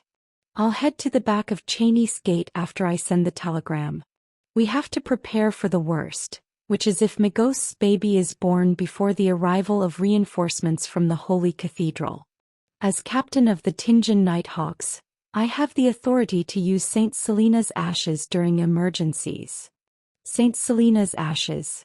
The ashes of a high-sequence beyonder. The core seals within Cheney's gate. Klein's worries eased a little. He quickly thought of other things. "Captain, we can also ask for reinforcements from the mandated Punishers and the machinery hive mind. They should have similar holy items." Klein suddenly had a stroke of inspiration as he muttered to himself. Lenevis's case was originally under the purview of the mandated Punishers. Old Neil and I were there to help when one of their senior members lost control.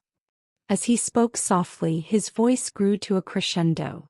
"Captain, can you ask the mandated Punishers if the member who lost control was tracking or keeping Megos under surveillance? Are you suspecting that he lost control because he got corrupted by the baby in Megos' stomach? They were responsible for Megos when the investigation was happening." Dunn answered seriously. "We cannot delay any further. Go to Mrs. Oriana and the rest. I'll take this time to send a telegram to first ask for assistance from the Holy Cathedral, then I'll inform the mandated Punishers and the machinery hive mind. Yes, I'll also have to send a telegram to the police department and see if they can come up with an excuse to evacuate the citizens nearby." "All right." Klein had taken a few steps out of the room when he suddenly recalled something. He thought about the coincidence of Megos' sudden visit. The image of the building with the red chimney appeared in his mind. He turned around quickly and said to Dunn, "Captain, one more thing. Do you remember the coincidences I told you about? The clue to the Antigonus family's notebook in the house opposite the kidnapping, Ray Bieber who didn't make it out of Tingen in time, Hannes Vincent exposing himself because of a coincidence, and how a member of the Aurora Order lost his life because he chanced upon me, etc. All these coincidences are very subtle and hard to detect, But the fact that Megos suddenly came looking for us right after we discovered Lenivis's letter is too obvious and direct. This coincidence was already laid bare before us. It's no longer hidden. I think that the person behind this will soon take center stage. Also, why would Madame Sharon take the risk in killing Member of Parliament Maynard? Is this also a coincidence? Dunn thought about it and gave a solemn reply. I'll include this point in the telegram. Klein didn't waste any more time. He exited the office and went straight for the accountant's room on the opposite side. Mrs. Oriana was preparing the budget for the last 3 months of the year. She wanted to complete it in advance just in case the captain forgot about it again. When she saw Klein enter, she greeted him with a smile. Lad, what claims do you have to submit today? Klein exhaled. Mrs. Oriana, we will be on vacation today. Go back home immediately.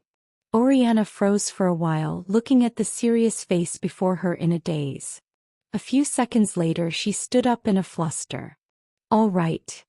Klein added in a hurry, help me inform the rest of the clerks in the office and the armory. I'll inform Roseanne. Yes. Oriana didn't even pack. She grabbed her handbag and hurried out of the accounting office. She turned and stared at Klein after entering the corridor. She drew a crimson moon near her chest and said, all of you will be blessed by the goddess. Thank you. Klein replied in silence.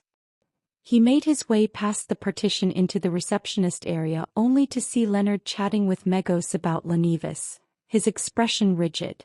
Klein leaned toward Rosen as he filled up a cup of warm water. He then whispered, go home, it's dangerous here. Come back tomorrow. Rosen opened her mouth in shock but closed it again after seeing Klein's stern expression. She lowered her head and packed for about 10 seconds before picking up her bag and leaving the receptionist area.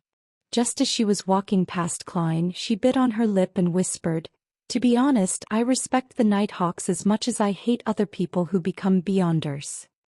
After seeing the clerks evacuate the Blackthorn Security Company, Klein brought warm water to Megos, bent his back and placed it on the table in front of her.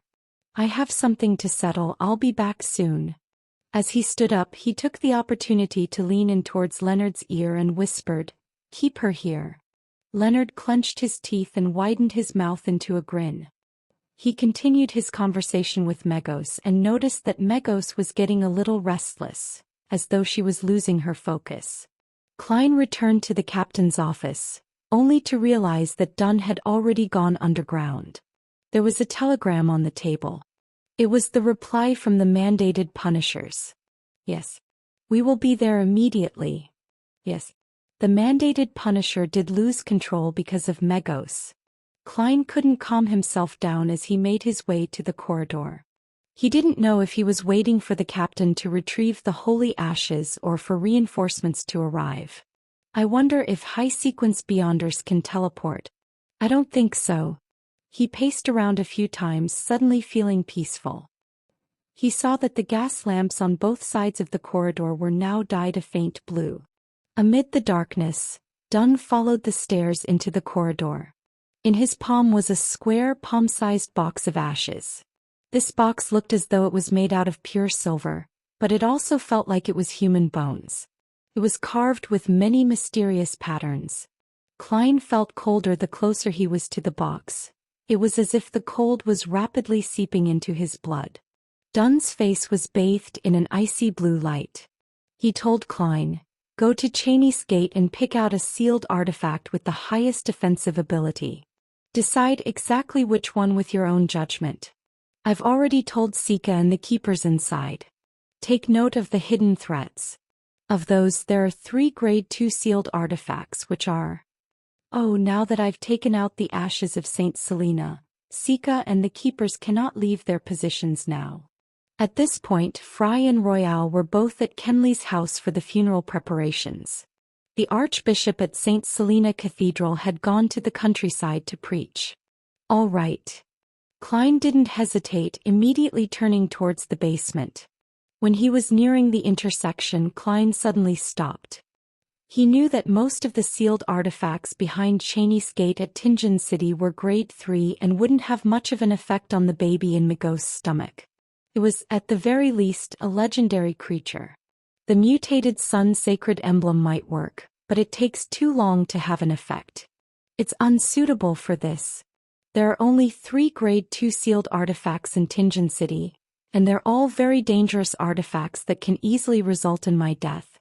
I estimate their powers to be about the same as my flaring sun charm, so I cannot have too many reservations later.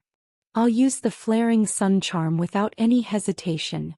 It would definitely be as powerful as a grade 2 sealed artifact. After all, it has the power of divine blood in it. Klein's mind whirled as he nodded indiscernibly. He felt for the flaring sun charm and Azek's copper whistle in his pocket, but he was surprised to find that the sensation of the latter was back. Regardless of whether it was useful or not, Klein took out a pen and paper set that was used for divination and wrote a short message. The person who made my fate disharmonious and stole the skull of your child has appeared. He has arranged for Magos to enter the Blackthorn Security Company at 36 Sutland Street. It's highly likely that Magos is harboring the son of an evil god. The situation is very urgent. He put away his pen and folded the piece of paper. Klein took out the copper whistle at the intersection and blew, then watched the giant skeleton messenger appear before him. In the corridor within the deep and serene basement, the nearly 4-meter-tall bone messenger disappeared before Klein's eyes after taking the letter. When all that was left of the surroundings were the classic gas lamps embedded in the walls, he put away Azek's copper whistle and walked towards Cheney's gate. As he was writing the letter, he had already decided on which sealed artifact to pick. Firstly, it would be almost impossible for the grade 3 sealed artifacts to have any effect on the baby in Magos's stomach. Unless it was an item like the mutated sun sacred emblem which had hidden powers. But at that very moment in such a situation, Klein wasn't in the mood to explore or research a secret that might or might not exist. Plus, most sealed artifacts would carry a certain level of danger for the user. So, Klein eliminated the grade 3 sealed artifacts that would weaken the user without affecting the enemy. Secondly, the Tingen Nighthawks didn't have any grade 1 sealed artifacts and only 3 grade 2 artifacts. That was originally a secret that Klein wasn't allowed to know, but due to the urgency of the situation, Dunn made use of an emergency clause and told him the general situation. Dunn Smith couldn't hold any other sealed artifacts at the same time while holding St. Selena's ashes. And behind the Tingen City's Cheney's gate, there were 3 grade 2 sealed artifacts, 2-030, 2-078 and 2-105. The name of 2030 was Inexhaustible Poison.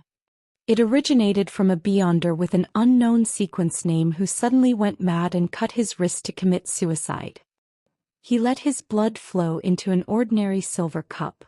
But when his blood ran dry, the silver cup wasn't filled, and the liquid in the cup became crystal clear and alluring. It was a temptation that even a Sequence 5 Beyonder had failed to resist. After he drank the liquid, he died of poisoning on the spot. After the person died, the poison seeped out through his pores and pooled together again. Its volume was the same as before he drank it. Not one bit less. Dunn said that the researchers in the Holy Cathedral suspected that the poison could kill a high-sequence Beyonder. However, the question lay within the fact that it was almost impossible for a high-sequence Beyonder to be tempted to drink it. Furthermore, the traits of 2-030 were obvious, so no one would consume it by accident. If one wanted to poison them, they had to first capture them, seize control of them, and then force it down their throat. But then why go through the trouble? 2-030 would constantly tempt the living things around it to drink it. The user had to be fully focused on resisting its power. Any slight negligence would make one drink the poison as though it was only natural to do so. When Dunn finished his description, Klein decided almost instantly to not pick that sealed artifact. The name of 2-078 was Door of Death. Its appearance was like a normal wooden door. Any living thing that passed through it would die instantly. No high-sequence Beyonder had ever participated in the test. It possessed living traits and constantly attempted to escape. It could change its appearance and disguise itself into pre-existing doors. If the user made any mistakes, he would lose control of it. Then he would need to be careful and not pass through any door near him. He would have to try to wait at the original spot for help or break through a wall to escape. Klein thought of using 2-078, but after re-evaluating the latter two, he felt that the intuition of a legendary creature would be very sharp and would be able to differentiate whichever door was the door of death. In the end, he decided to pick 2-105. The name of the sealed artifact was Blood Vessel Thief. It looked like a thick, stiffened blood vessel. Anyone who touched it, regardless of whether they were protected or not, would have their life stolen. In the beginning it wouldn't be obvious. But if one didn't break contact with it, the effects would be visible half an hour later. Dunn said that a Sequence 5 heretic held onto it for 2 hours.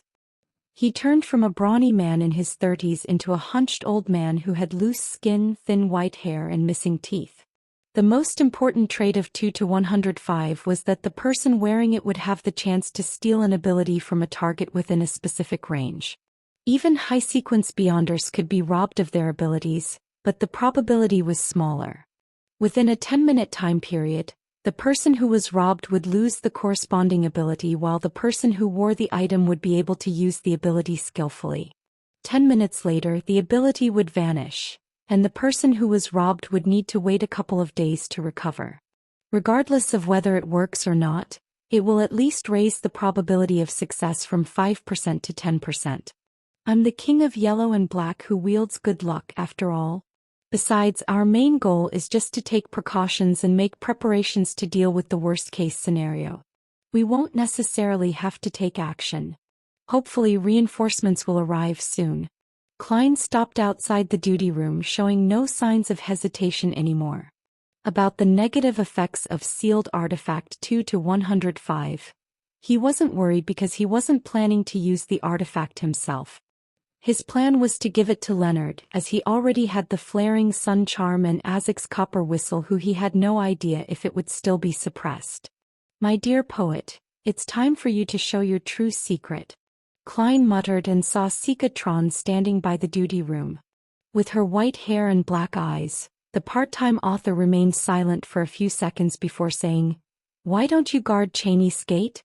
I'm stronger and more experienced than you. But you don't have flaring sun charms." Klein replied with a smile, "Madam, I'm already a Sequence 8. It wouldn't be safe here either. There are many sealed artifacts that possess living traits that are itching to take action. Well, if we fail, the people here will definitely not survive. Haha, our goal upstairs is to buy time and wait for reinforcements. It might be safer than being around Cheney Skate."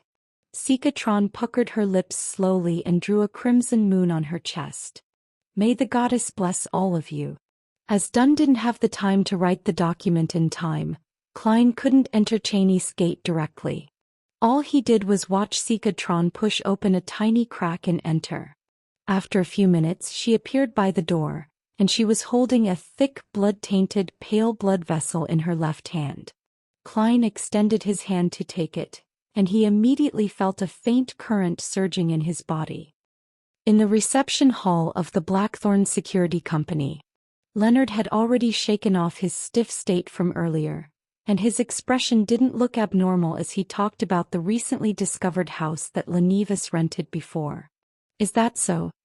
He never told me about it before," Megos replied normally, creasing her eyebrows slightly. Then she grabbed her blonde hair, pulled out a handful and casually threw it into the trash can by the side. Leonard was dumbfounded. He gulped with difficulty and his palms were full of cold sweat once again. Klein walked up the stairs to the second floor with the blood vessel thief in his left hand. He looked at the door that led to the Nighthawk's break room, where Dunn Smith stood silently in his black windbreaker. His eyes were gray and deep, just like when they had first met. "Reintroducing myself, Nighthawk Dunn Smith." The voice of the past sounded in Klein's ears as the scene of Dunn by Kenley's corpse flashed in his head. There was blood all over his mouth. He suddenly fell silent and walked over. He lifted his left hand and said, "Captain, I picked sealed artifact 2 to 105. I plan on letting Leonard use it." Dunn nodded slightly. He didn't ask why but turned and pointed at his office as he spoke. "The Holy Cathedral sent a telegram. They said that they'll gather a team of strong Beyonders immediately and asked us to stall for as much time as possible and try to wait. About those coincidences they didn't give any reply. I think they don't have any conclusions as of yet. Or perhaps, the person who handles the telegrams doesn't know the actual situation and has no way to make guesses. We have to make the best use of time. Telegrams can't be too long." "Yes." Klein nodded. He got closer to the partition and looked outside as he said, "How's the situation?" "Nothing strange as of yet." Dunn looked down at the saint's ash box in his left hand. Seeing how Leonard and Megos were having a good time chatting, Klein didn't interrupt them. He retreated to the Nighthawks recreation room and faced Dunn with the corridor in between them. Just then, Dunn suddenly let out a self-deprecating laugh. "I forgot something." "What is it?" Klein replied, puzzled. Dunn looked sideways at him and said, "Daly told me to explain myself to you." "Huh." Klein was stunned as he couldn't quite understand what the captain meant. After 2 seconds before Dunn could reply, he suddenly understood.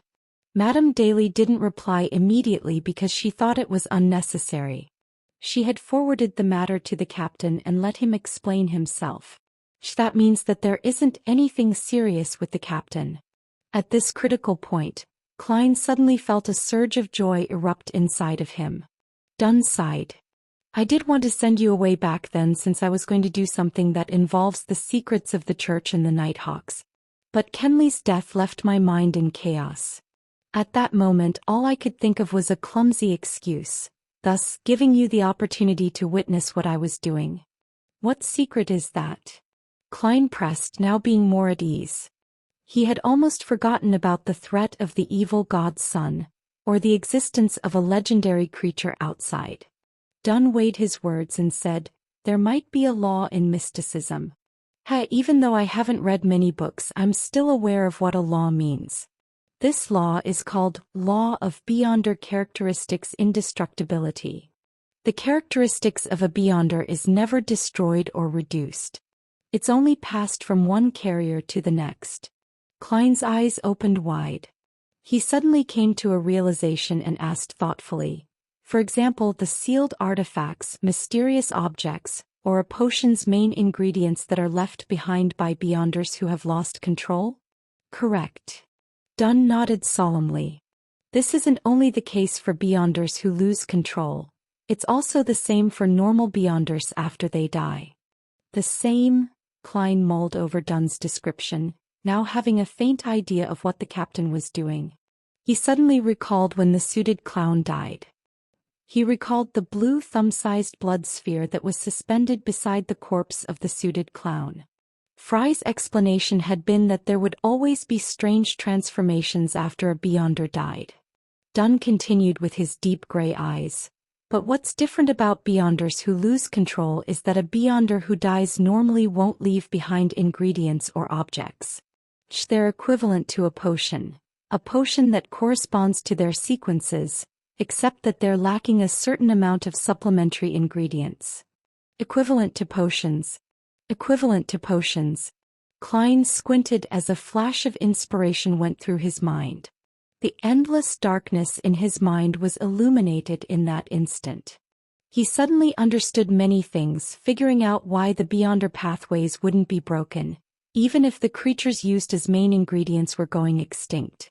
Apart from using substitutes, one could also simply use the remains of Beyonders. That should also be the reason why they only handed out complete potions at the higher sequences. Another reason is to prevent the formula from being revealed to people adept at divination or mediumship rituals. Many guesses went through Klein's mind. Dunn looked at the recreation room and explained in a deep voice, "A few years ago. Well, I can't exactly remember just exactly how many years it was, but I wasn't the captain of the Nighthawks back then. I unexpectedly realized this problem, and after interacting with Daly, who had just become a Beyonder, I immediately sent a report to the Holy Cathedral. The Holy Cathedral told me to keep it a secret and gave me two choices. Haha, that's also the reason why it's me and not Daly who's explaining this to you. Whoever exposes this is responsible for it. The first choice was to pretend to know nothing, just like a large number of Nighthawk captains and deacons, and allow the Holy Cathedral to continue dealing with the remains of Beyonders who died through normal means. The second was for them to give me a unique, simple ritual and the corresponding techniques. It would allow me to temporarily consume the items produced by the unique characteristics within a limited period of time. Well, this is only suitable for sequences of the same pathway at my level or lower. This would augment my Beyonder characteristics and I would also become more powerful. In terms of abilities regarding dreams, my powers now are not too different from a sequence SIXS. That's also the reason why I dared to deal with Madame Sharon. So that's why. To think that something like this exists. Klein slowly exhaled. He finally understood why he couldn't come up with a logical explanation despite his best efforts. That was because he didn't have all the relevant information and was unable to fill in the blanks. Yes, this does match the law of Beyonder characteristics indestructibility. Would consuming these characteristics cause a qualitative change in the captain by constantly accumulating them? Klein allowed his mind to wander. After glancing at him, Dunn let out a bitter smile. I chose the second option, but not because I wanted to become more powerful. If I wanted to become more powerful, quickly digesting a potion and receiving an advancement is the best and most direct way. Yes, Klein agreed sincerely.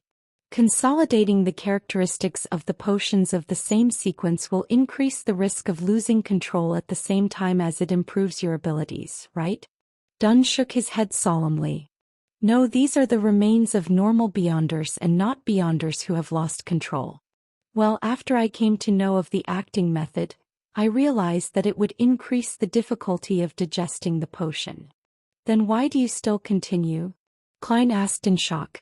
Dunn placed his hand into his pocket, intending to take out his pipe, only to find that he had left it in his office. He shook his head and let out a self-deprecating smile. I just said that becoming more powerful isn't the reason why I consume their remains. Having said that, he paused, his eyes wandering to the blue flicker of the gas lamp opposite where he was standing. They were all my partners.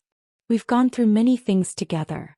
We've dealt with monsters in the darkness and insane heretics together. Some of them have saved me and I've saved quite a number of them. We walked together in the silent night. We fought together in battles that aren't visible to the general public. We faced danger together. We had each other's backs. I really can't bear to part with them. I remember the lad hit. He broke into tears the first time we went on a dangerous mission. I remember Adelaide. He was Roseanne's father. He once blocked an evil curse for me with his arm. I remember the lady, Dwayne, and her warm temperament which was like the dawn. She would always silently record the things we encountered. I remember Kenley being someone who knew how to do many things like play the 7-string guitar, sing, tell stories even though he wasn't tall. He was more like a poet than Leonard. I miss them very much. I hope to continue fighting with them, to continue dealing with the monsters in the darkness, to deal with the crazy heretics, to protect Tingen City with them. Thus, I chose to consume their remains. Dunn's gray eyes seemed to flicker. His reliable and dependable persona broke down considerably at that moment. His lips arched upward slightly as he continued, "They're still with me in my dreams. Adelaide loves to read and he often reads at the solarium. He often tells me to discipline Rosen and get her to mature faster, to the point that Rosen complains about me becoming more and more like her father and has become scared of me. Hit is a person who cannot sit still and has to hunt in the forest every day. Dwayne always stands by the window of her bedroom and watches us chat. Kenley, who recently joined, created his own 7-string guitar and sings while strumming it. I really miss them." "Captain," Klein subconsciously muttered. His eyes became blurred and watery. He couldn't help but rub his eyes and curse in his heart. But, Captain, you're making me cry. But I finally understand the reason for the captain's slow progress despite using the acting method. Klein let out a silent sigh. Unfortunately, old Neil died after losing control. Otherwise, he would have brought along much joy to us. Dunn retracted his gaze. He lowered his head and massaged the bridge of his nose. A few seconds later, he lifted his head and let out a bitter smile. This is a selfish decision. I don't know what the true wishes of Adelaide, Kenley and the rest were, and thus selfishly made a decision for them. I truly am a selfish person. No. Klein shook his head. On the sofa in the receptionist area, Leonard watched Megos pull out clumps of her hair as his expression became more and more rigid. Megos seemed increasingly restless as she constantly picked up the glass for a mouthful of water. She looked at Leonard with a contorted expression. I don't know why, but I suddenly feel a little unwell. Leonard Mitchell was about to reply when he suddenly saw Megos reach for her face. She clawed out a piece of flesh. A long piece of flesh. A piece of flesh stained with blood. My face is a little itchy. Megos smiled, a little embarrassed. The edge of her lips spread to where her cheekbones were, revealing a row of white teeth and bright red gums. Fuck. Leonard cursed out silently. He felt that the situation was worsening way too quickly. His lips quivering, Leonard turned to listen as his expression immediately turned steely green. He forced a smile and apologized to Megos, who was clawing out pieces of her flesh. I need to use the bathroom. Right. Megos' tone became ethereal. She rubbed her belly and said, My child is a little restless. Leonard didn't reply. He hastened his footsteps and approached the partition. After entering the corridor, Leonard stared deeply at the box of ash in Dunn Smith's hands and exhaled in exasperation. Following that, his expression turned firm. Captain, I'm afraid that it's too late. We have to deal with Megos and her baby immediately. Otherwise, the whole of Tingen will suffer terrible losses. This isn't something that can be avoided just by evacuating the citizens around us. I know that you've already sent such a telegram. Dunn knitted his eyebrows and asked, unusually stern, Are you sure that the situation has worsened to such an extent? Yes. In no more than 3 minutes, Megos will undergo a mutation and her child will descend upon us, Leonard said with a certain tone. At the same time he glanced at the thick, large blood vessel wrapped around Klein's hand and said, Sealed artifact 2-105? Let me use it. I can better utilize its abilities. All right. Klein didn't hesitate to hand the blood vessel thief over to Leonard. That was something he intended to do so from the beginning. At that moment, Dunn tugged at his collar and patted down his windbreaker.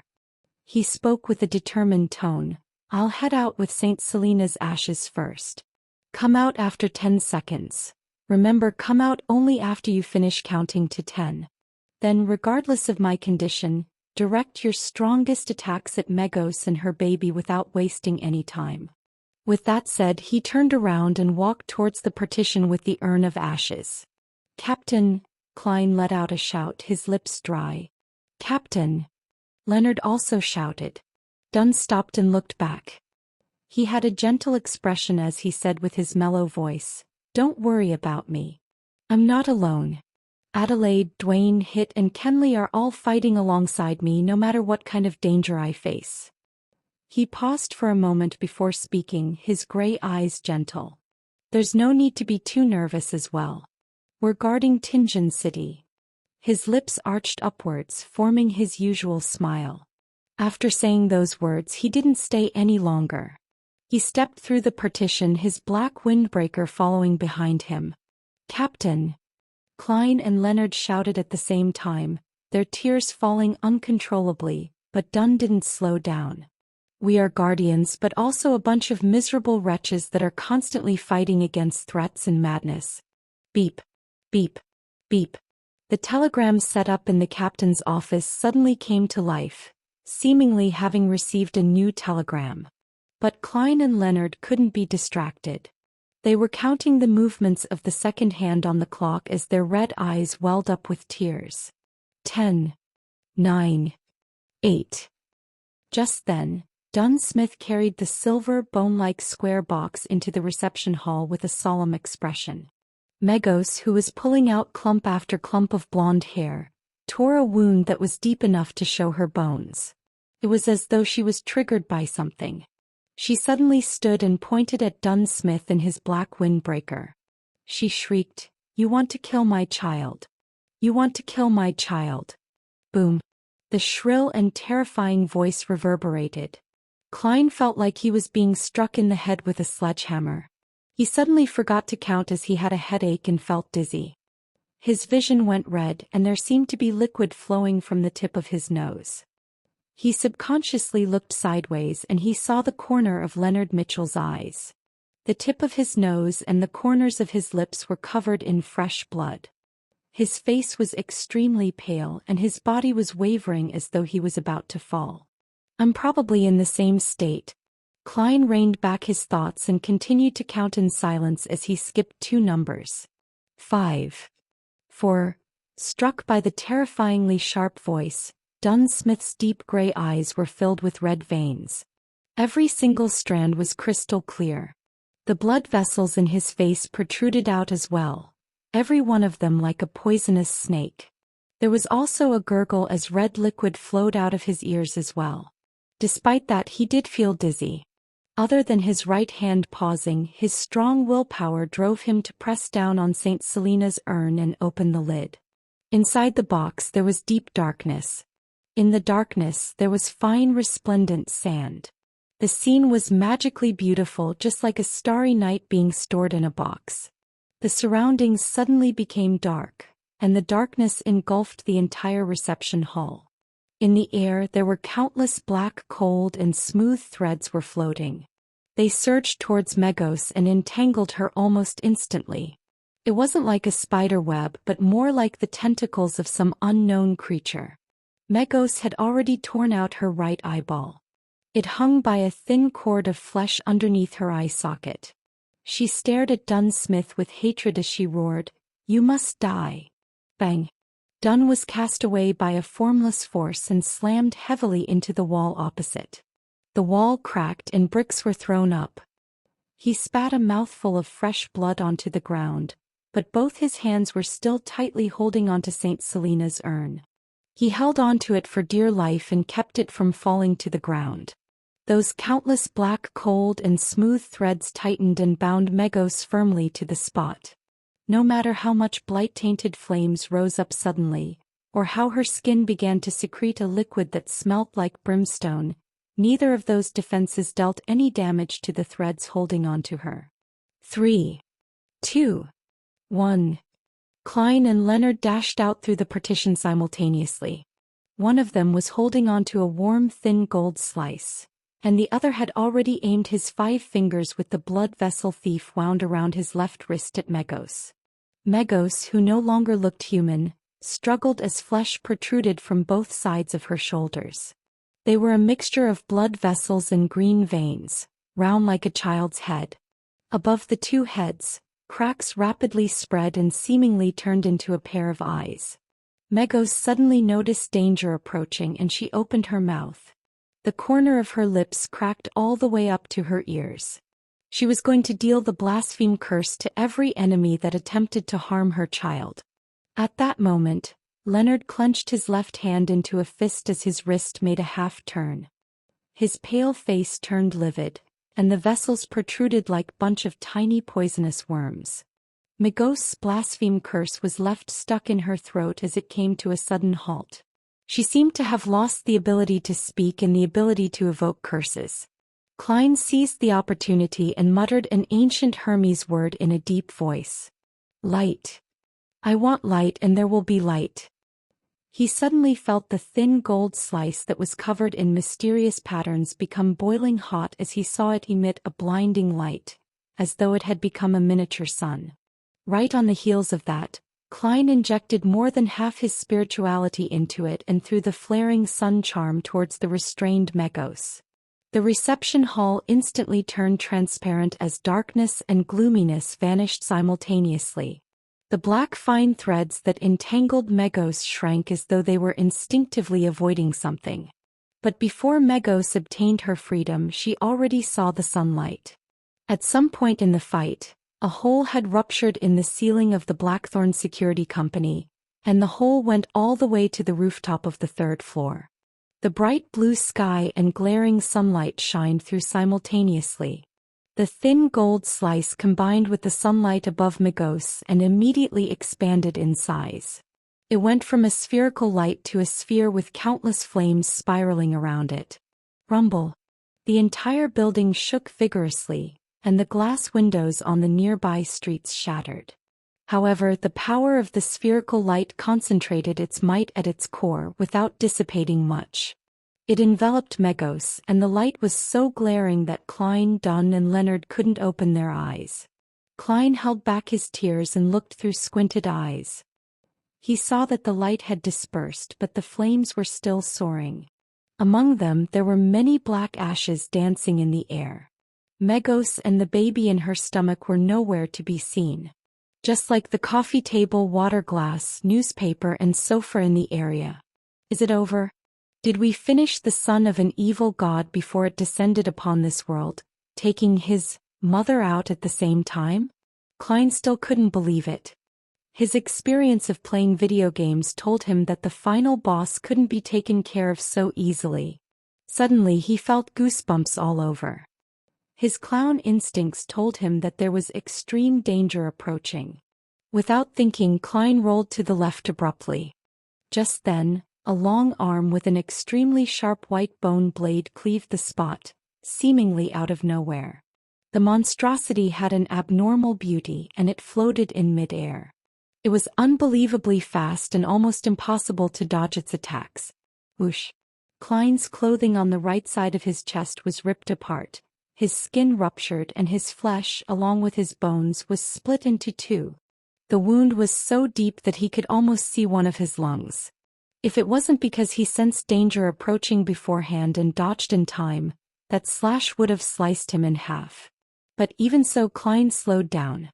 Extreme pain filled his head and scattered his consciousness. At the end of the white bone blade, a figure rapidly flew out. If it wasn't for the bump on its stomach, perhaps no one could identify it as Megos. Her hair and dress had been burned entirely. The skin on her face and body was charred black and was peeling off, flake after flake. Her nose had melted, leaving only two small black holes behind. Her eyeballs were nowhere to be seen, and there were faint white flames dancing in the empty sockets. The two heads that had popped up from both sides of Megos' shoulders had been burned away. Her left arm had become the white bone blade that she was holding. It looked demonic yet holy. Creak. As the ground shook, Megos ignored Dunn and Leonard, as well as the black, cold, and smooth fine threads that were hurtling towards her again. She phased over to Klein, who had come to a stop after rolling away. She aimed the white bone blade at Klein's neck and was about to slash down. Suddenly she heard a voice that contained a rich, blasphemous tone. "Submit." Leonard lifted his left hand and aimed his palm at Megos. The sealed artifact 2-105 wrapped around his wrist had turned from a thick, pale, blood-tainted blood vessel into a crimson intestine that had expanded to the point that it looked ready to explode. With the aid of the blood vessel thief, Leonard had successfully stolen Megos' blaspheme curse and was attempting to use her power to seize control of her. Only an ability at her level was effective. Under the influence of the blaspheme curse, Megos bent her waist and her knees were constantly trembling. Her motions came to a halt as the surrounding black threads surrounded her as though they had found a delicious prey. Klein also took the opportunity to roll in the opposite direction, leaving a trail of fresh crimson blood behind him. However, he got some reprieve from his extreme pain and reached his hand into his pocket. He took out the last flaring sun charm. He took the opportunity when Megos was stationary to finish her off, once and for all. If she were to hold out until the baby was born, the outcome would be beyond their imagination. Boom. Megos had exploded on its own. Her charred skin and flesh flew in all directions. But her headless body seized the opportunity to shake off the effect of the blaspheme curse. Boom! Megos' charred body transformed into a projectile that shot towards Leonard. Since the blaspheme curse had been forcefully disrupted, Leonard was temporarily frozen on the spot. At that moment, Dunn Smith was still holding onto St. Selena's urn tightly. His face was abnormally pale, and the black, cold threads that were created was still short of surrounding Megos. Creak! Megos slammed into Leonard, throwing him to the wall. The wall collapsed from the impact. Leonard's bones cracked, and there was blood spewing out from his mouth incessantly. Without even having the urge to struggle, he fainted instantly. Megos raised her white bone blade, but the countless black threads that emanated from St. Selena's urn enveloped her again and was about to bind her to the ground. Without the luxury of time to mind his injuries, Klein quickly took out the thin charm. Just as he was going to recite the ancient Hermes incantation, something suddenly sounded in the deep, dark yet quiet room. Wah! It was the cry of a baby. Wah! The baby in Megos' stomach cried. It squirmed, wanting to come into this world in a bid to help its mother escape from her predicament. The black, cold, and smooth threads appeared to suffer a shock as they seemed to be suppressed by an invisible power which led to their retreat backward. Wah! Dunn and Klein became dizzy at the same time. They felt their throats contract involuntarily as their contracting air passages instantly stifled them. Crimson liquid flowed from their nostrils, their eyes, and their ears. All of their capillaries seemed to have ruptured. If it wasn't for the fact that Klein had undergone the torture of hearing the mutterings and ravings every time he headed to the world above the gray fog, as well as Dunn holding on to the ashes of St. Selena, they definitely would have fainted on the spot, just like Leonard Mitchell. Megos' headless body turned over and looked at Klein, who saw her charred skin and flesh peeling to the ground, and the holy yet evil white bone blade. Having escaped its influence thanks to his rich experience, Klein immediately felt his scalp tingle and forgot about the pain in his right chest. He seemed to witness his enemy charge towards him maniacally, not giving him any time to recite the incantation, infuse spirituality, and throw out the flaring sun charm. Just as he was about to dodge the attack, Klein saw Megos suddenly pause. He saw Dunn Smith's black windbreaker fluttering, and the captain diagonally across him had buried his head. There were multiple thick twitching objects on his back as if they were venomous snakes or tentacles, or monsters. Dunn was using his abilities as a nightmare to forcefully impede Megos' movements. Bam! Bam! Bam! With a mere struggle from Megos, the thick tentacle-like objects that protruded from Dunn's back exploded at the same time. A large amount of blood splattered out, covering every corner of the room like rain. Dunn wasn't disappointed at the result, for the blood had been absorbed by the black threads created by St. Selena's ashes. They had been absorbed. The countless cold, smooth, tentacle-like threads entered a frenzy. They swarmed forward and bound Megos tightly, wrapping themselves around her bulging, squirming stomach. An opportunity. Klein was as nervous as he was excited. He prepared to shout the ancient Hermes word for light. Wah! Wah! Wah! The cries of a baby could be heard once again, more frequent and more incessant this time around. The countless black threads suddenly came to a pause, retreating and trembling again as if they had all been struck by lightning. Dunn's expression changed when he realized that Megos was about to free herself. Without hesitation, he retracted his right palm, formed a claw, and stabbed it into his own chest, his left chest. He quickly pulled out his right hand, his fingers holding a bloody heart tightly. It was a still-beating heart that brought with it the sereneness of the night and a dream.